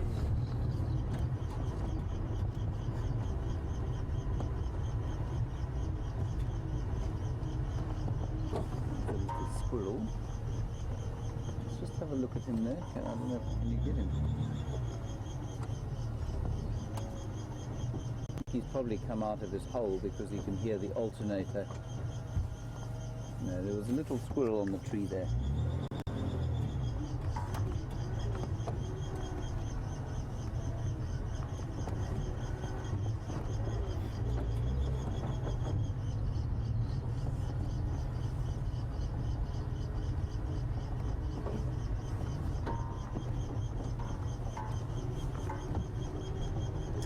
So more lovely comments from MJ and Georgianne about the battalier, and I'm totally open to the fact that I might be wrong here. So MJ, you say it's an archaic form of French, and that's why no Frenchman that I've met has ever heard of it. That's well possible, I guess.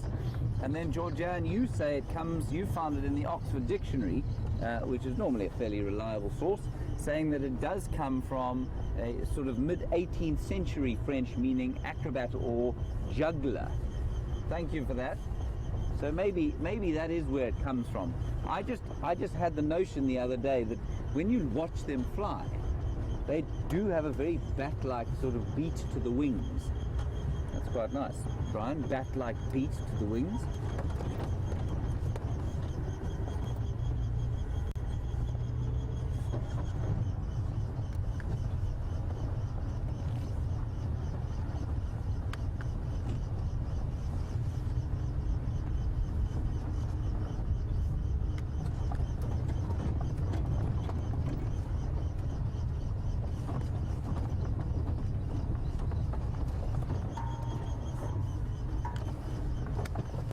Interesting. Okay, we're going to go quickly back across to Scott. It looks like Shadow's about to hunt something. I'll see you a bit later with any luck. Good luck with the hunt.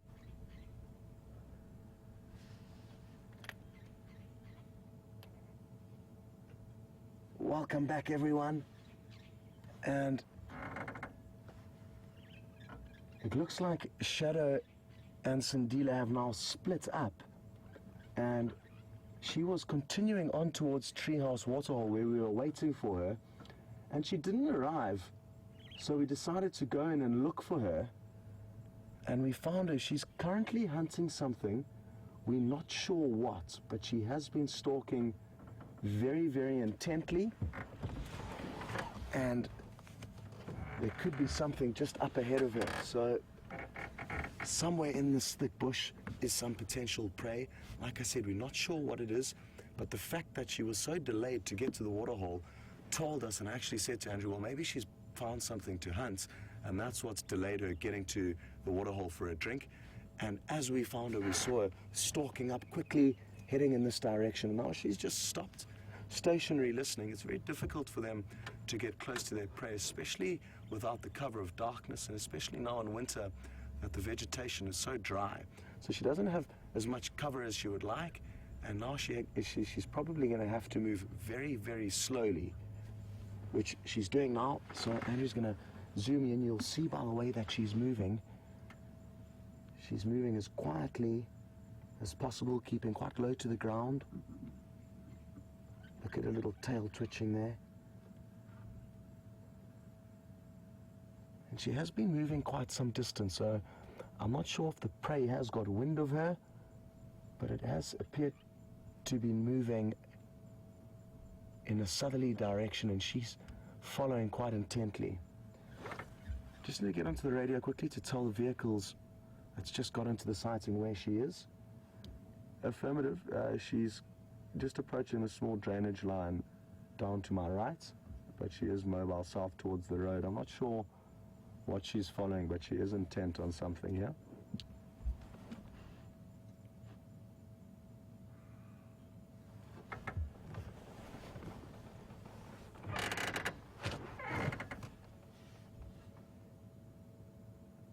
Look at how well she blends in. What is your next move going to be, Shadow? Are you going to continue trying to hunt, or are you going to go for a drink? I think she may be inclined to try and make the most of this hunting opportunity, even though we haven't seen what it is that she's stalking.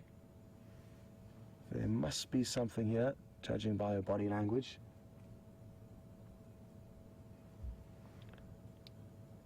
Ephraim, we are west of the dam on Treehouse Road, between Treehouse Dam and Shibam.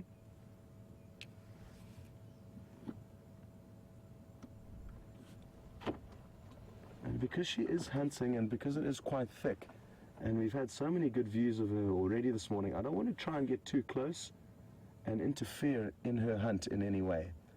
So we just need to try and keep our distance to let her do her business and not interfere and possibly chase off her prey. So please just be patient and bear with us, but understandably we don't want to have an impact on what happens out here. We merely want to spectate, and in thick vegetation like this we're just going to have to keep our distance, and hopefully she'll get successful.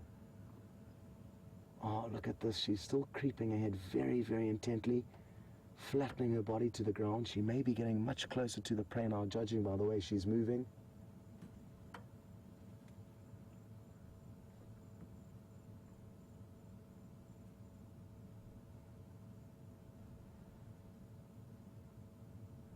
You can just see a little white tail twitching in excitement there.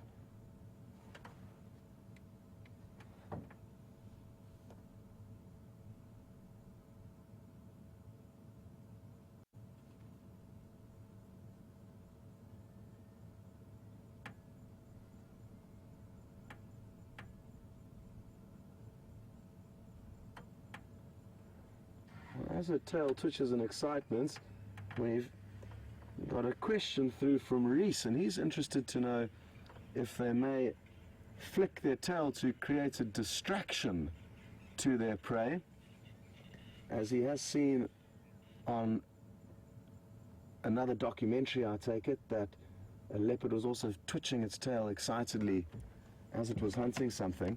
Reese, I don't think they would want to attract any attention to themselves, even though it may be a distraction, I guess, of sorts.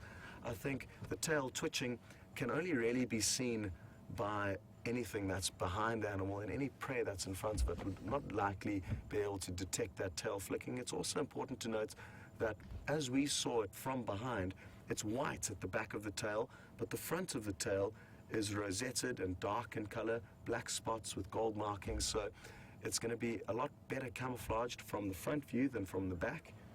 And I think it's merely just the excitement. It's not trying to create any distractions to their prey. Well, what I'm going to suggest doing is trying to loop right around and see if we can't get a different angle as to what she may be hunting.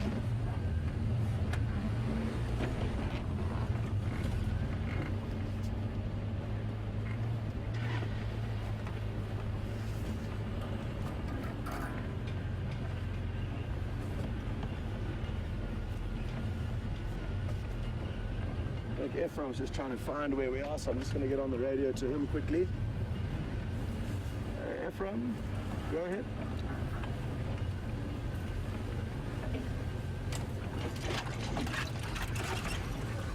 The western side, F, between the dam and Shabam Road.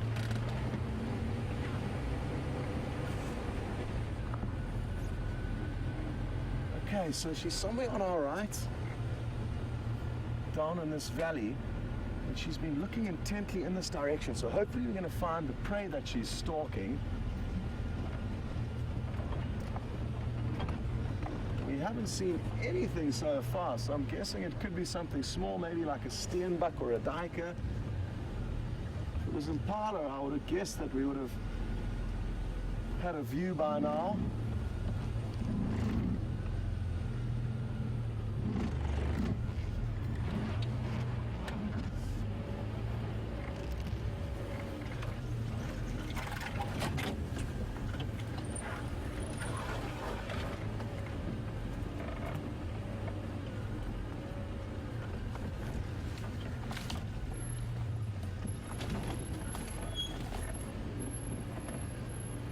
Nothing to see so far, which is surprising. I would have thought we would have seen something.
Okay, well, She was last just off to our right over here, heading towards us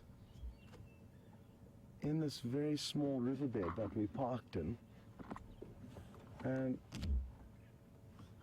while we were giving her space to try and hunt whatever it is she was interested in, we obviously lost a visual of her, so now I'm not sure where she could be exactly. But somewhere in this thick bush she could be lying up resting. And interestingly, Cecilia's just commented that she's interested in by the fact that Shadow is not taking any time to rest. And you're right, it is interesting, Cecilia, but she's a good mother, hard at work, worrying about securing the next meal. And importantly, with predators, even though she would have liked to have a drink, and that's what her plans were, she was heading straight towards the treehouse waterhole, she diverted that plan because a hunting opportunity came up. And any opportunities for the predators needs to be taken because their strike rate is very low. They'll only succeed 10 to 20% of attempted stalks. So if they don't try as much as they can, they're not going to be successful.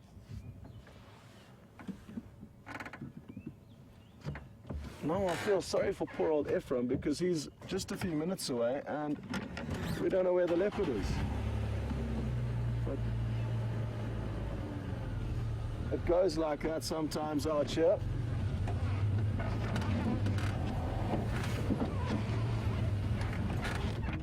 Oh.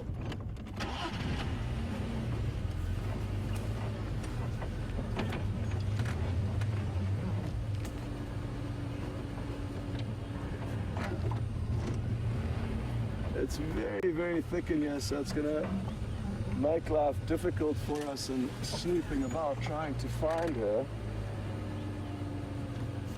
And I normally wouldn't be too concerned as to what we're going to do because we've had such good views of her and her cub this morning. But I feel sorry for poor old Ephraim now. He's very close by and I'm not going to be able to tell him where the leopard is. So I just want to spend some more time in this area helping Ephraim to try and relocate. I must just let him know on the radio what's going on. Ephraim, I don't have visual of her anymore, but I'm just going to stay in the area and try and relocate.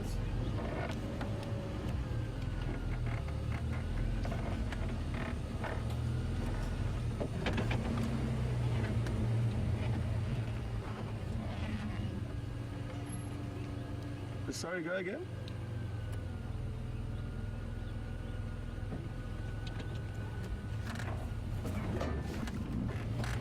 Oh, copy, wonderful. Yes, you know. Well, the good news is Ephraim's relocated her and she's just on the road where we've come off.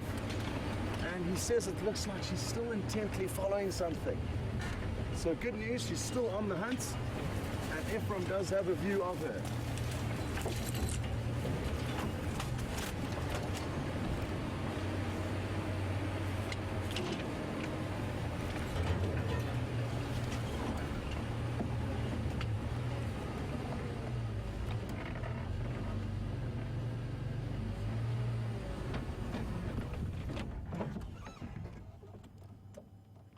I just want to stop and listen just to work out exactly where he is.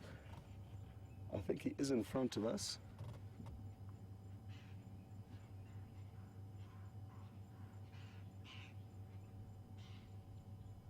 I can hear some lilac-breasted rollers having a squabble with one another off to the right, so if you can hear some birds squawking, that's the lilac-breasted roller.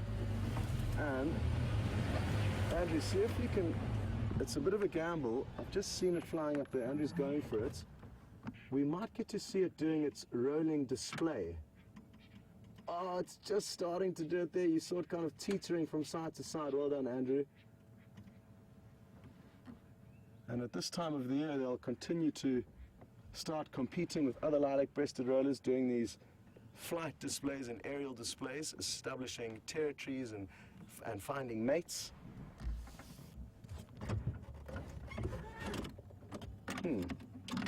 Well, the plan to stop and listen to for Ephraim didn't work too well. I've got no idea where he is, but at least we got to see the roller.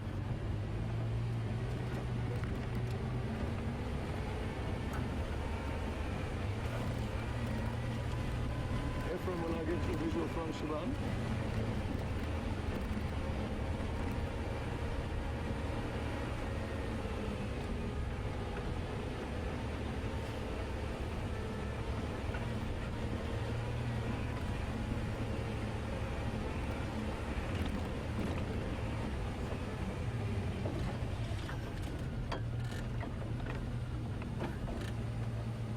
Okay, so I think she moved past us. Apologies. We will get there again eventually.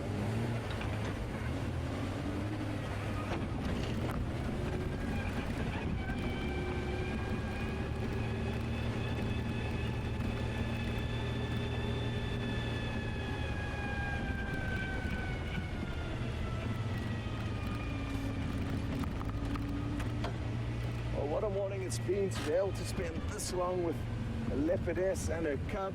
Well, they've split up like I said, but still we got to spend some really great quality time with them. And now we're continuing with her on the hunt. Imagine if we get to see her catch something. It's been a while since we've filmed the leopard making a kill. I think the last successful kill filmed of a leopard was when we saw Karula catch a baby Impala in December last year.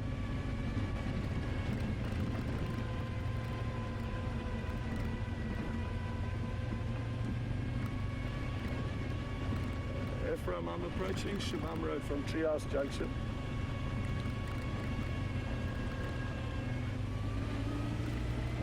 Okay, we are very close to our southern boundary, sadly, so there's a strong chance you may cross out into our neighboring property, but we will hopefully get one more view of her.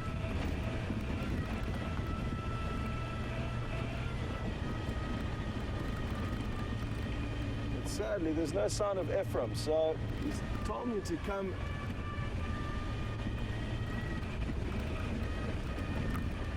Ephraim, I'm not entirely sure where you are. I've come onto Shabbat Road now on Gari Lane.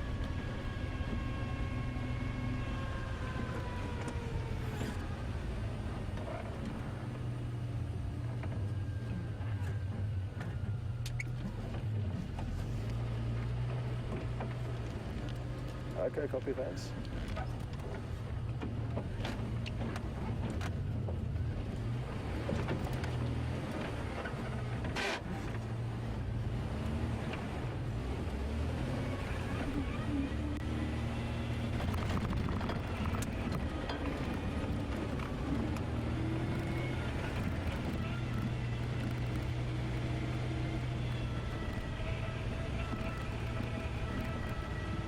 So Ephraim isn't too far away. The instructions have just been a little bit misleading and confusing because I've lost track of whether the leopard's south of the road or north of the road, but I think we're gonna get lucky again shortly.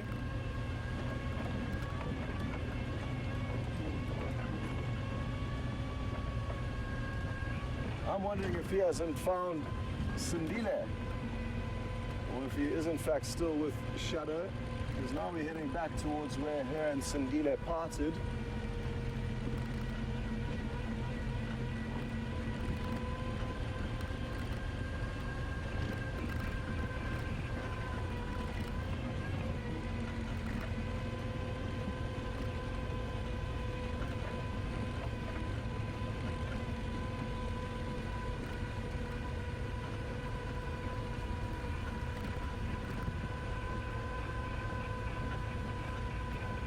Okay, well I can see a vehicle, so that's good news. And she must be somewhere nearby now. It's incredible how far she actually moved in such a short space of time. But she is mobile, apparently south, which is towards us. We've been heading north now. So we're going to just try and sneak in. There's a little gap here in the bush where we can sneak in and try and get another visual of her and try and work out what it is she's hunting.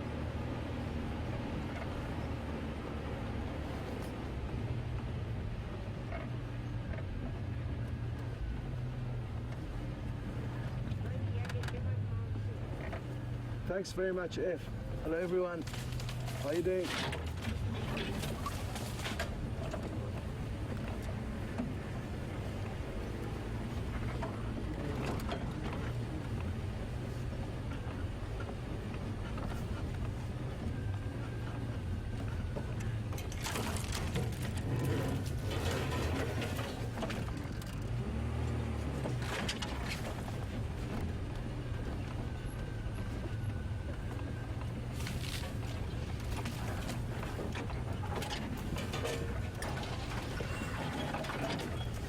Apparently somewhere right here, and I've yet to see her myself.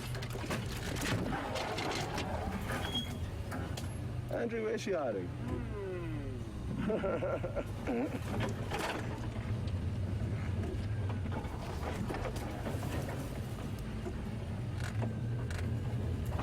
Well, while we try and find her here,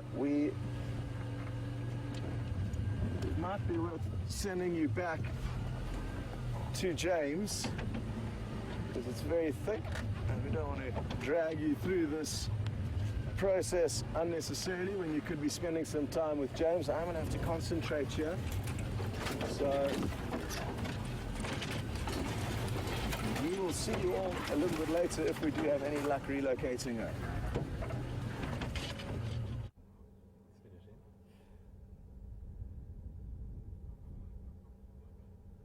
Hello everybody and welcome back to Wendy. We have not found Karula, but we have found a number of very interesting termites.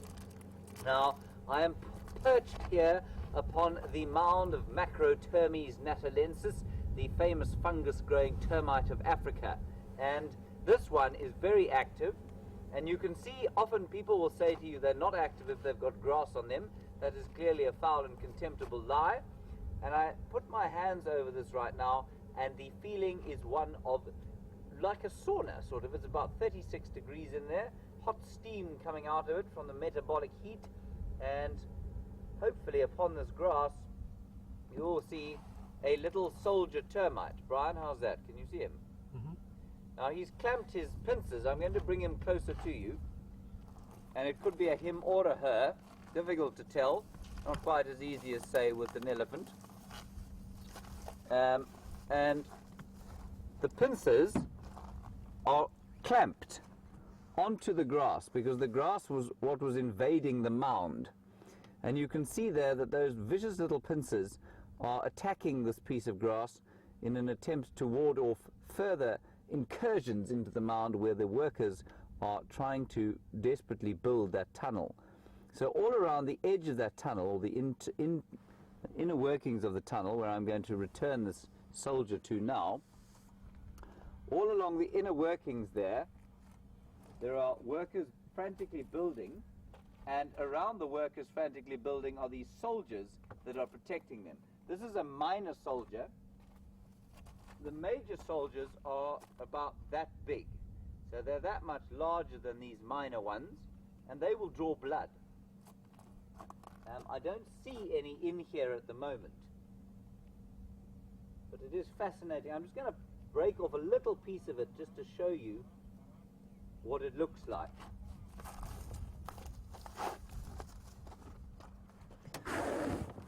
And there you can see the sort of, it's mud and it's dung, sand, and they're often, the mounds will reach down to the water table, and you can see the moisture there. There's also an ant in there that's probably raiding. A little ant. See the little ant crawling around there?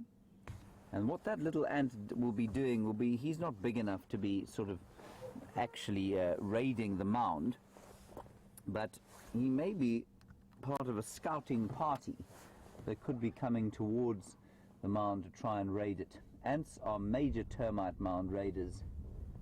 In fact, one of the biggest predators of termite larvae are ants. So I was just saying, you can see how moist it is, and there's no moisture around on top of the surface of the land at the moment.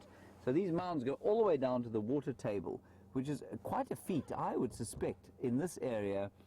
That's probably close to 20 meters that water's coming from. So, I mean, that is an astonishing thing for a group of termites to have done, to have tunneled down 20 meters to the water table so that they can build their mound. Anyway, that is all I have to say about the termites for now. We are going to continue on our way. I just sat on my radio, so I cannot hear the dulcet tones of Jessica Biffy. There, she's back.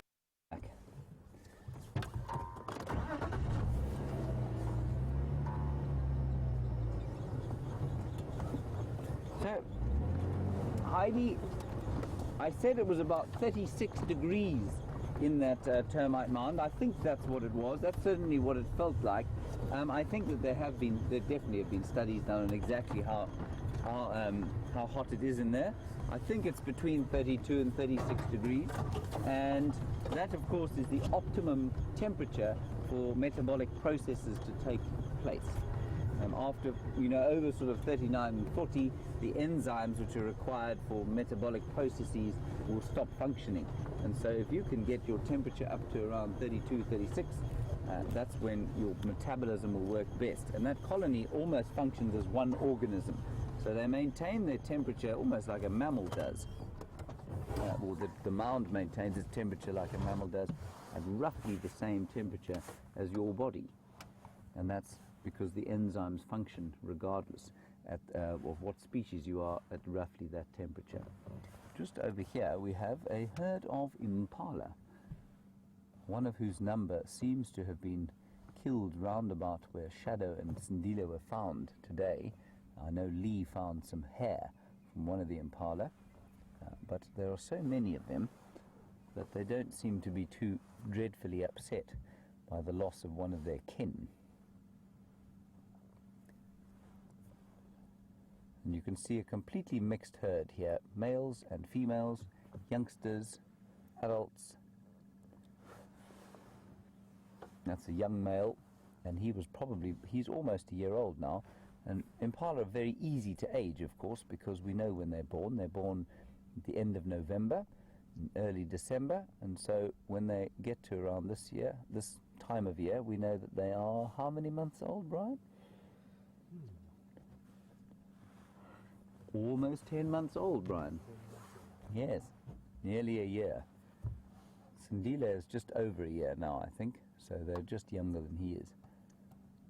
And unfortunately for the Impala, they don't garner the same level of fascination that someone like Sindile does, but that's not to say they aren't equally as important parts of this magnificent ecosystem in which I find myself every day, and I do have to keep reminding myself that that is just a rare and magnificent privilege.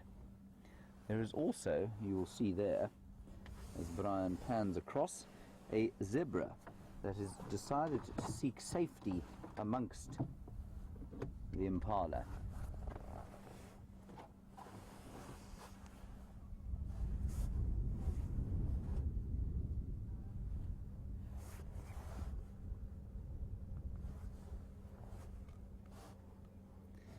And the Impala, at the age that they are now, those sort of young, what we call penkop, which means pen heads, they won't participate in the rut until they're at least 2.5 to 3 years old. Well, I mean, they won't be 3 years old yet. So 2.5 is probably when they'd start, and then when they're 3.5 to 4.5 years old, that's basically when they will start to be able to breed. I mean, they certainly would get absolutely savaged by some of the adult rams were they to try and have their way with one of the estrus females come May next year. There is also, interestingly, and this is something that very few people know, a second breeding season for Impala. And I think this is what has led to this sort of ridiculous belief that Impala are able to hold their young. So there was for many years a belief that Impala can hold their young in order to wait for the rains. Now, physically that's just ridiculous, because the fetus would not stop growing, and it's already very large when it's born. So were they to hold them, say, for 2 or 3 months, people have said that they've seen them hold their babies for 2 or 3 months in waiting for the rains when they come, and then drop their lambs, and that's just not possible. So what happens, and this is actually the only time I've seen impala mating in the day, is that in September there is a sort of second mating season, and those ewes that are not pregnant often become pregnant in September. It's a very small proportion, probably 5% of them, if that, and they will then drop their lambs 7 months after that. And I think that is what gave rise to this ridiculous notion that they can hold the fetus until favorable conditions sort of pervade the area. And there are guides, I'm telling you now, all the way around Africa, telling people that impala are able to hold their lambs and only give birth sort of at will when conditions are favorable. And that is utter nonsense.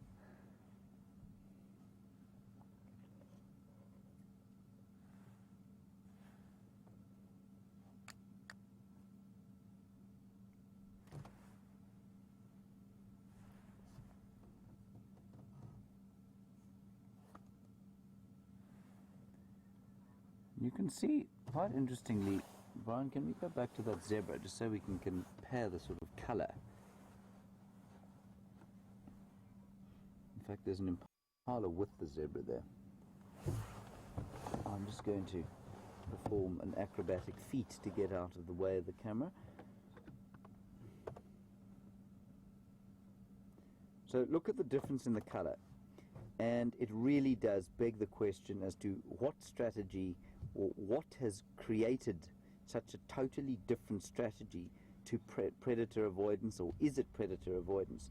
So that we think the impala is basically that brownish colour in order to avoid predation. But if it was grey, like a duiker for example, it would be much more difficult to see in that environment than it is now. It actually stands out. That sort of red chestnut colour really does stand out, don't you think, Brian? So is it brown to be disguised? I'm not so sure. Look at the zebra. The zebra is even more obvious. It is like a clown sitting in the middle of a circus ring. It's the first thing you'd see. If your eye were to glance across this area, it would be the first thing you see. So I think a lot of the time we think animals have different colours in order to camouflage themselves, but that's not always true, I don't think. So if we look at the impala, one of the things that a lot of the antelope here have is a very pale belly, as do leopards and various others. And of course it gets very hot here, and in the sort of, say, before the shade is good and when they have to be out in the middle of the sun, there's a lot of heat that reflects off the ground onto their bellies. And so the belly, you don't want to be white out here because then you really are obvious. But the belly then reflects that heat back onto the ground, and so it helps to maintain temperature. So I think a lot of the adaptations or colours that we see have to do with heat balance, and well, obviously to avoid predation as well. But I think heat balance is a major reason for some of the colours.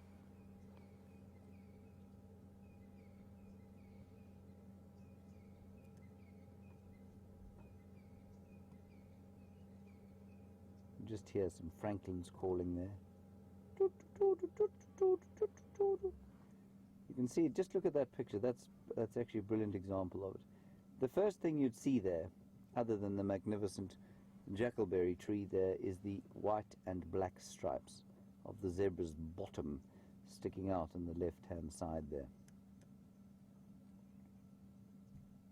I think we're very quick.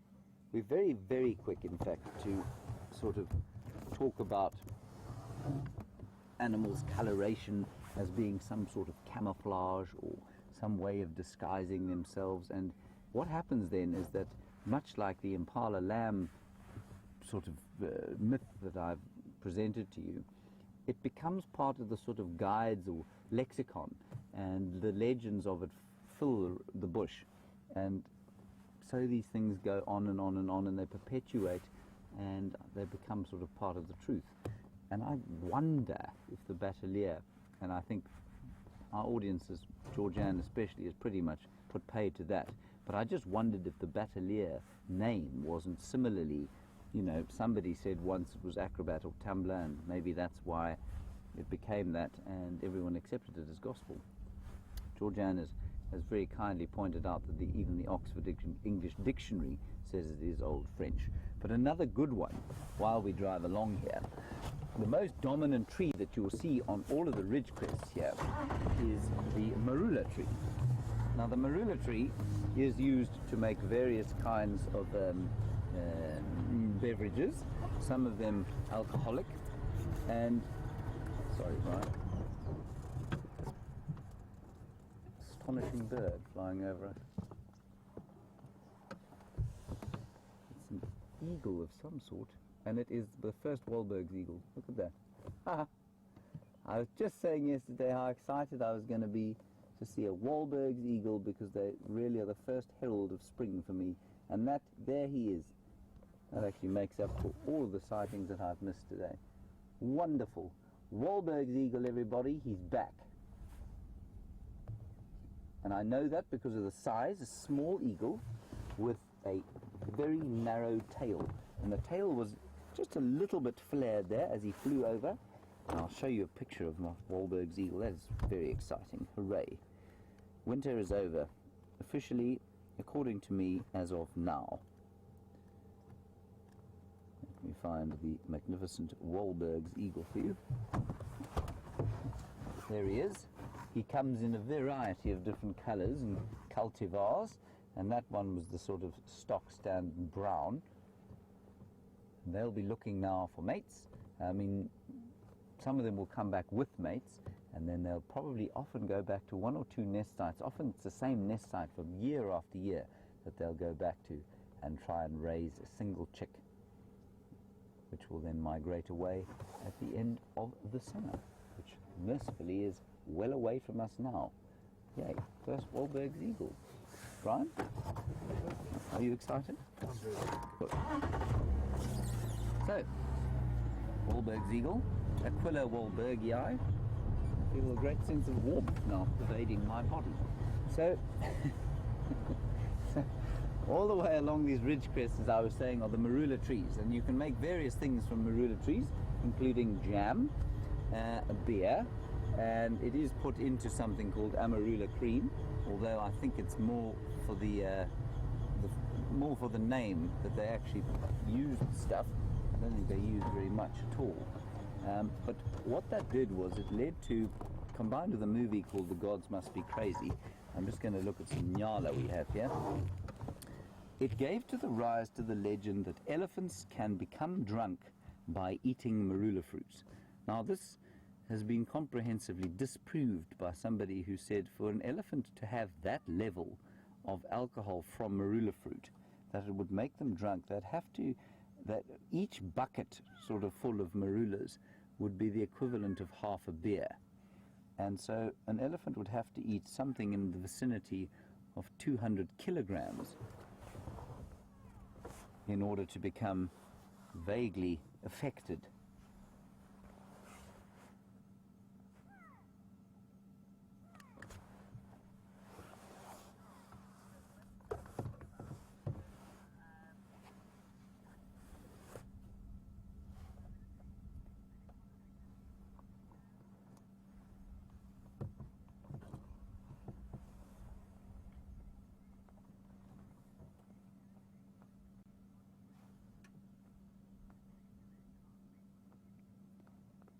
It's a lovely, beautiful grey lurry, and while we look at it, a very nice question from X Ranga, and I don't know the answer to it, but I'm going to make some suggestions to what you can perhaps look up. So X Ranga in Tasmania, you have said that you've read that kangaroos can perhaps terminate pregnancies, maybe hold pregnancies according to conditions. Now I would say for a marsupial that would be very different than for what we call a placental mammal, which is what all of the mammals out here are. A marsupial, remember when it's born, is, I think a kangaroo's only about that big when it's born, when it first goes into the pouch. So I would imagine that it would be possible for a termination, and there certainly are animals out here that can terminate pregnancies, either abort spontaneously, or possibly when it's if it's early enough in the pregnancy, reabsorb the fetus. And I would suspect that a marsupial, because the size of the fetus is so much smaller relative to a placental mammal before it's born, I suspect that that is quite possible, ex-Ranga, but have a look. I think it would be very different for the placental mammals out here, where the fetus is born obviously so much bigger than it is for a marsupial. Lovely question, thank you for that. Right, so the nyalas have pressed upon, and so shall we.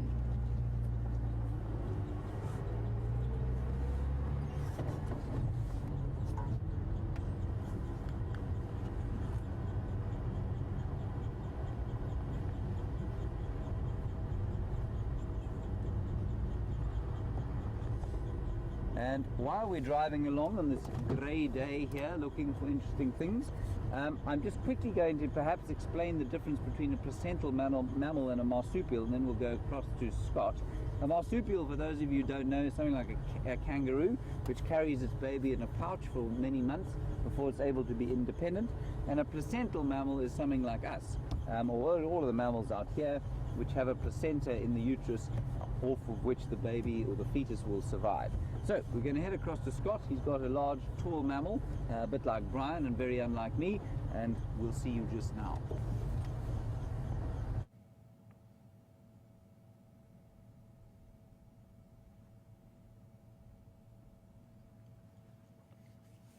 Welcome back from the interesting discussion with James on marsupials and their gestation periods.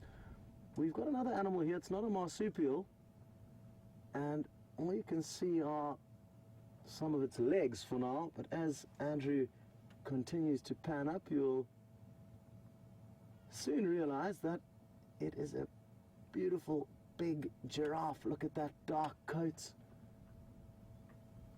He's a big old bull. Sadly, his head is right behind this weeping wattle tree as he chews gently on the cud. He's got quite a battered and scarred head. I'm sure he has been in lots of battles with other giraffes, and they'll use their long necks and that head like a battering ram to pound into their opponents. So their heads often do have quite a few damages and bumps.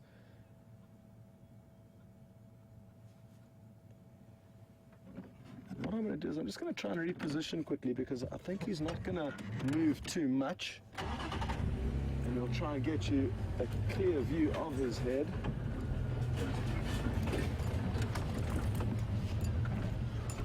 We're still in the same area where we last saw Shadow. Sindile could pop out anywhere in this general area as well, even though they did split up.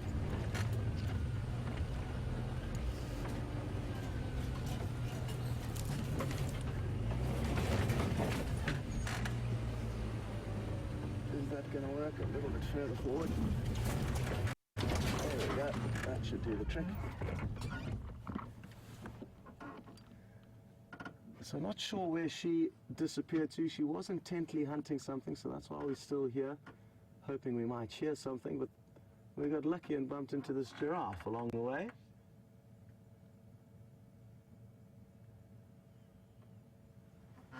And I'm hoping we're going to get lucky. If Andrew zooms into its head and neck, we might be able to actually see it swallowing the cud. And watch closely. I think he's just swallowed, and we're going to see the next bolus coming up his neck into his mouth. Watch closely. There it goes. Boom. If you blinked, you would have missed it. And now he'll continue to chew on this cud for probably about 20 or 30 seconds before he swallows it and starts chewing on the next one. So a 4-chambered stomach, just like a cow or buffalo. Lots of the ruminants is what they are called, the animals that chew the cud.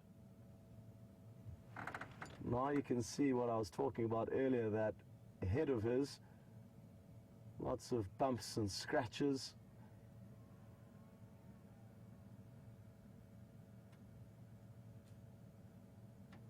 Bit of a breeze blowing here, and it's completely clouded over.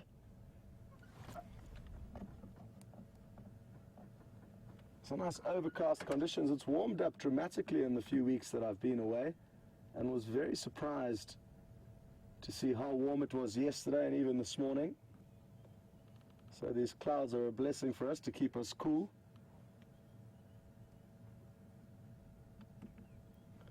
I don't think they're going to bring any rain. The next rains we will probably get will, in all likelihood, be around October. So still a couple of months of dry weather awaits us.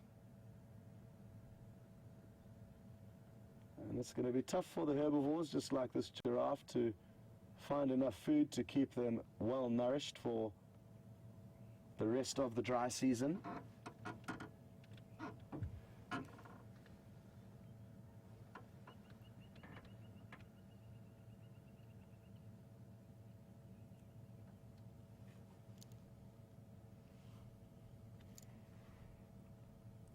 Speaking of the rainy season, we've got a question through from Cynthia, and she would like to know what happens when it rains. How do we continue to broadcast? What do we do? What can you expect in the coming rainy season? It's a good question, Cynthia, and basically we are going to try and develop a kind of canopy that we can try and cover the vehicles with, and drop down flaps, so we could probably put the canopy on the vehicle if we're expecting rain, so that way we can continue to broadcast during the rain. However, the last rainy season we weren't really well kitted out to do that, so we would typically spend time answering questions of yours. So just like kind of like a fireside chat. We just park under a roof of one of the garages and sit and chat with you and answer your questions. But hopefully this rainy season we will be a little bit better prepared and have some kind of a canopy that we can cover the vehicles with, so we can continue to broadcast. It obviously does get tricky though, because the canopy makes you less maneuverable off-road. And another thing to bear in mind in the rainy season, Cynthia, is that a lot of areas become inaccessible because it becomes too waterlogged, and we'll just get stuck and cause deep ruts and a mess off-road. So we typically try and stick to the roads during the rainy season. So that can be a bit of a limiting factor.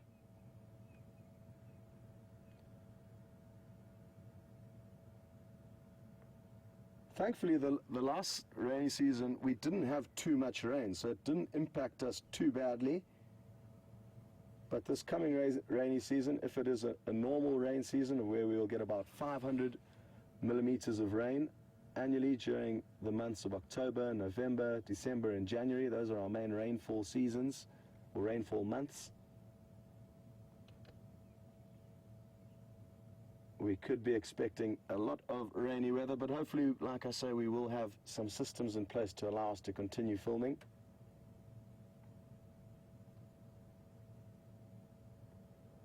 The animals, thankfully, don't really have anywhere to hide out during the rain, so everything kind of continues. Some of them will lie up in bushes and try and take cover where they can, but they are all still out and about, so it will be great to be able to film them during the rain.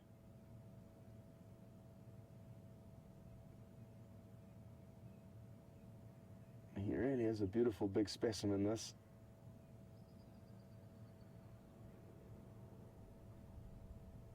I've just heard a squirrel alarm calling, and it's not too far from here.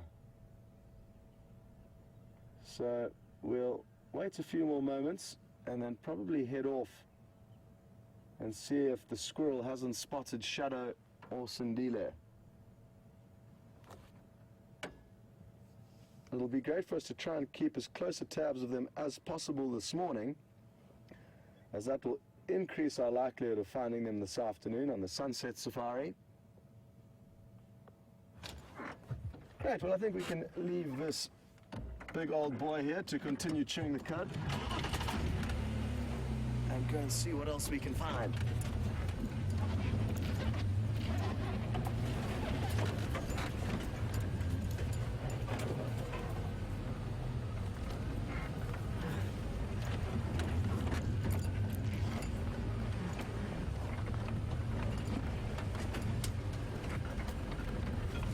Another thing, Cynthia, that's going to change during the summer months is it's going to become incredibly green and thick. It's so much easier for us to spot animals off-road now and also follow them off-road because there's not nearly as much vegetation as there will be in a few months' time. It's going to be so awesome to experience and share the change of the seasons with all of you. And we're all already very excited for the first rains.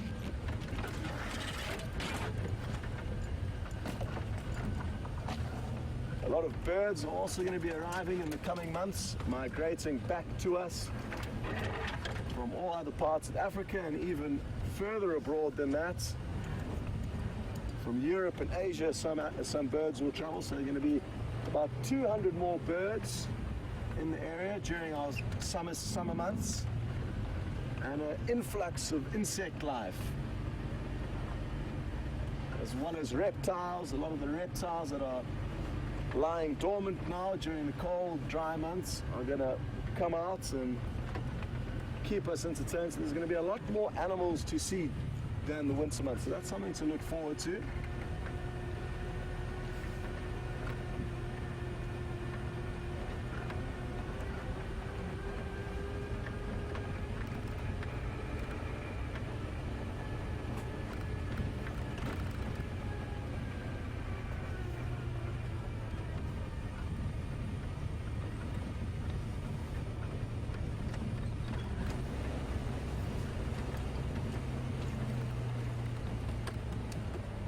Scanning very closely here. This is the area where Ephraim last had a visual of Shadow. As you can see, it's very thick. So we've got our work cut out for us.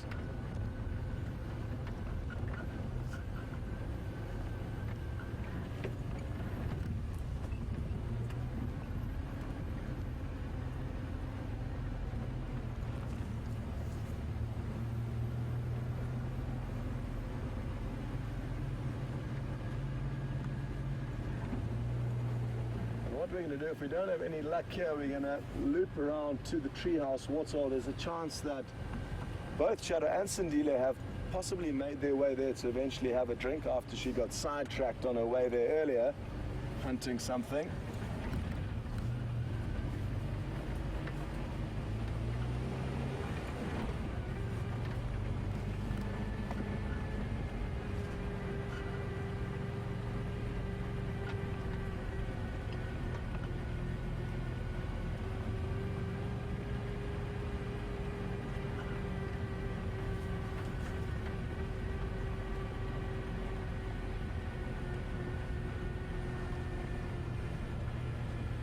While we continue the search for wherever these leopards could be, we're going to send you back to James so you can continue your discussion. I believe he's clearing up some myths and legends about the animals out here, and I'd like to continue chatting about that with you. So enjoy, and we will see you all a little bit later.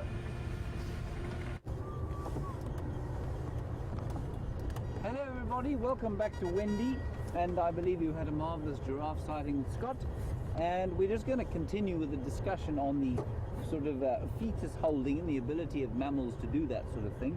And Maggie M, you make a lovely statement that dovetails nicely with ex-Ranga from Tasmania. You say that you have definitely read and seen perhaps that kangaroos can hold a fetus or an embryo suspended while one is in the pouch until conditions are favourable, or until the one in the pouch, the joey in the pouch has left.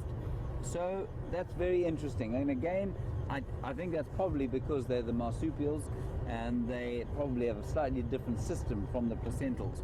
I'm sure there are some placental mammals though that are able to reabsorb perhaps the fetus before a certain stage. But once bones and teeth and that sort of thing start to develop, I would imagine it's very difficult.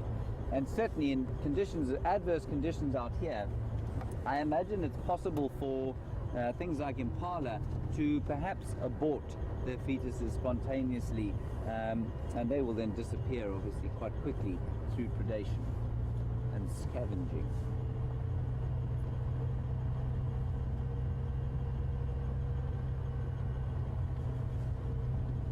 No further tracks of dear little Karula, so we are just looking for what else we can see at this stage.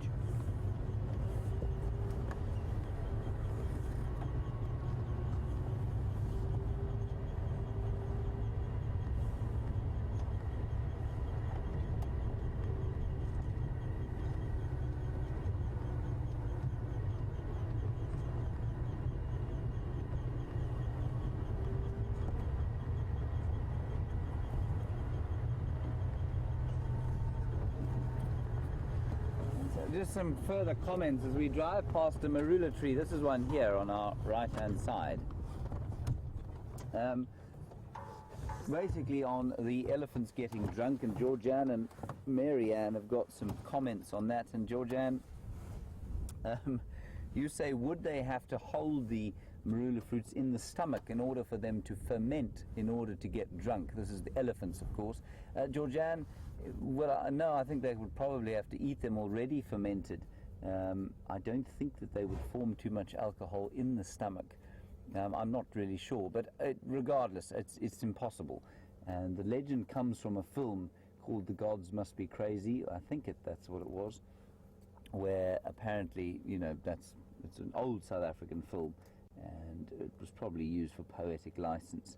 And Marianne, like you say, impossible for it to happen.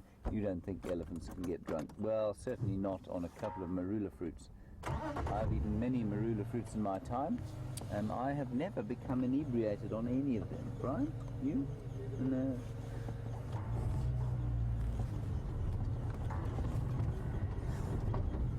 They are, of course, extremely high in vitamin C, so it's possible that vitamin C in enormous doses could have some kind of effect, but I seriously doubt it. Again, the numbers of marula fruits that would need to be devoured would be so enormous. I'm going to do one more turn about Gallagher waterhole, where the famous Queen of Juma was found earlier today. Alas, before Brian and I could get there. It's a very grey day. But, I think, was it with you, Brian? We were just saying it's quite nice every so often to have a day like this out here, where it feels kind of mysterious and slightly ominous, as opposed to the very bright sun that we normally have.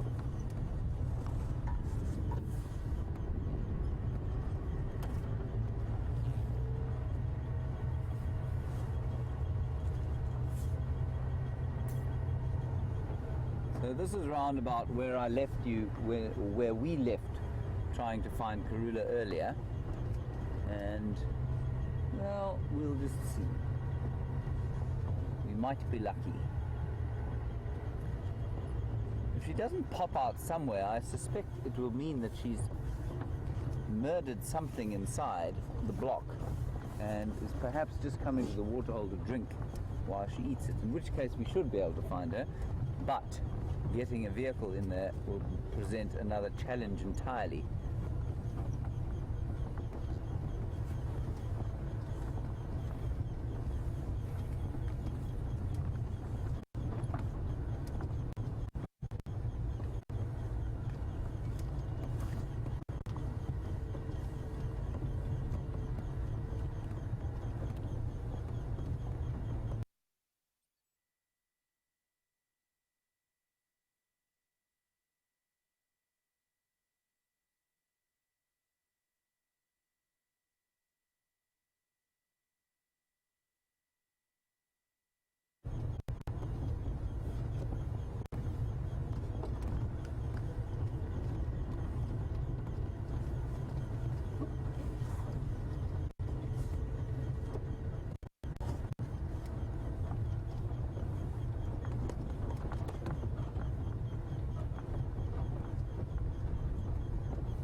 So you've been looking at Shadow all day, and Sindile as well.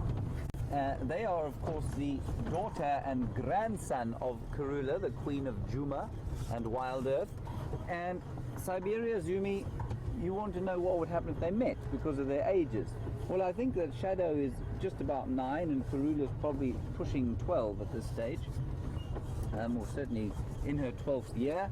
And if they met, you want to know, would they fight? No, they wouldn't. Well, very unlikely. Daughters and mothers tend to have very kind of friendly relations. They don't meet often, but when they do, there is definitely a recognition. And I don't think that that's got anything to do with the age of the animals. So even at this late stage, I think they'd meet each other. And I think that you'd find that the meeting would be fairly amicable, provided there wasn't too much food involved, sharing their food, as you've seen. But yeah, so I think it would be entirely friendly, and I think the same would go at the moment for Karula and Sindile.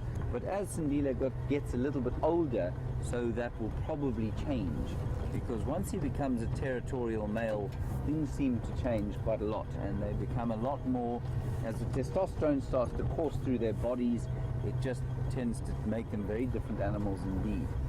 And I suppose that's the same for human beings and all other mammals as well. I'm afraid not much going on here at the moment, so I'm just going to go around the corner, stop, and we'll just have a recap of the morning's frustrations and joys. Right, so we have a few minutes left, and I'm going to hand you back to Scott, who's going to close off the show, because he's had an extremely exciting morning with you that you have shared with him, and I'm quite jealous. Brian, are you quite jealous of that? Yep.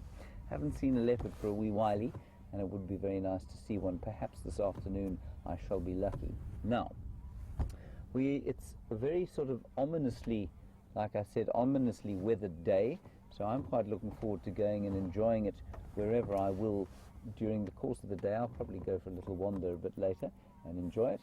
Thank you very much for all your contributions today. We did have some interesting discussions despite the lack of large game that we found, so thank you very much to all of you who sent questions and comments. Thank you very much to Brian, of course, on camera. The thumb is clean today, so no xylene infected pictures on the thumb today.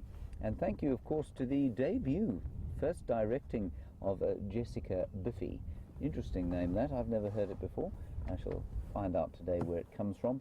And also Tara Dales, who I believe is just controlling things, and Nikki will probably be back this afternoon. So thank you all very much. We will see you, I think, this afternoon, and if not, it will be tomorrow morning. See you later, and enjoy the rest of your day, evening, morning, whatever it is, wherever you happen to find yourself on our magnificent planet. Bye-bye.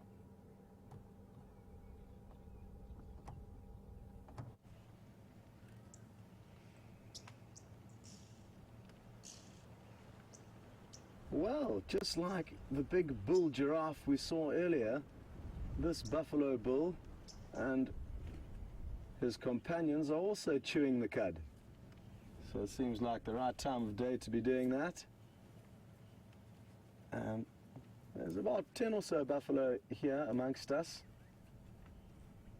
All big old boys, semi-retired and no longer too interested in following the herd. Anyway, what a morning it has been. It has really been such a easy start for me after being on leave for 2 weeks. For those of you who were with us at the start of the show, we got really, really lucky. After the technical difficulties, I do apologize for, but you didn't miss anything in the beginning, and we got the show going just in time to race across towards Shadow and her cub, and we got to see them running around and playing. We sadly didn't get to see him pounce on that francolin that he caught, but he did catch a francolin while we were right there. We were just repositioning the vehicle, and sadly didn't see the action, but next thing we knew, we had Sindile with the francolin dangling out of his mouth. Also some interesting interactions between Shadow and him. She was quite hostile towards him this morning, and I have seen a bit of that behavior in time, or over time, but this morning was more so than normal, and it could have been that she was wanting to get him off her tail so that she could focus on doing some hunting. And as soon as they did split up, it was very close to the treehouse waterhole, she was heading straight there, and we looped around expecting her to pop out and have a drink. She didn't arrive on time, And what that led us to believe was that she could have got distracted hunting something. We moved back into the area where we last saw, and we did find her stalking something. We didn't see what it was in the end, but I'm hoping that they both are still going to be in this general area for the sunset safari. It'll be great to see them again and see what progress she has made on her hunting. Interestingly, he seemed to have fed on more of the impala than she did. They did have an impala kill that was stolen by hyenas early this morning, just before we got into the sighting. So she didn't look as full-bellied as he did, and that is probably why she's already interested in trying to get their next meal. Well, a very, very big thank you from myself for all the kind welcome messages to be back here, and it always is so great to have all of your help and support. It really does help us get back into the swing of things after being away for a few weeks. So a big thank you for that. And also for simply following in on the show and sending through your questions and comments. It's been a wonderful morning and good to have you with us. And also a big thank you to Jess, Tara and Nikki, who've all been in the final control room, getting the show out to you. And well done to James and Brian on their contribution to this morning's show. From myself, Scott, and Andrew on camera, big thanks to you. We're going to let you enjoy some views of these buffalo for the last couple of minutes before the show ends. Enjoy, and we will see you all next time.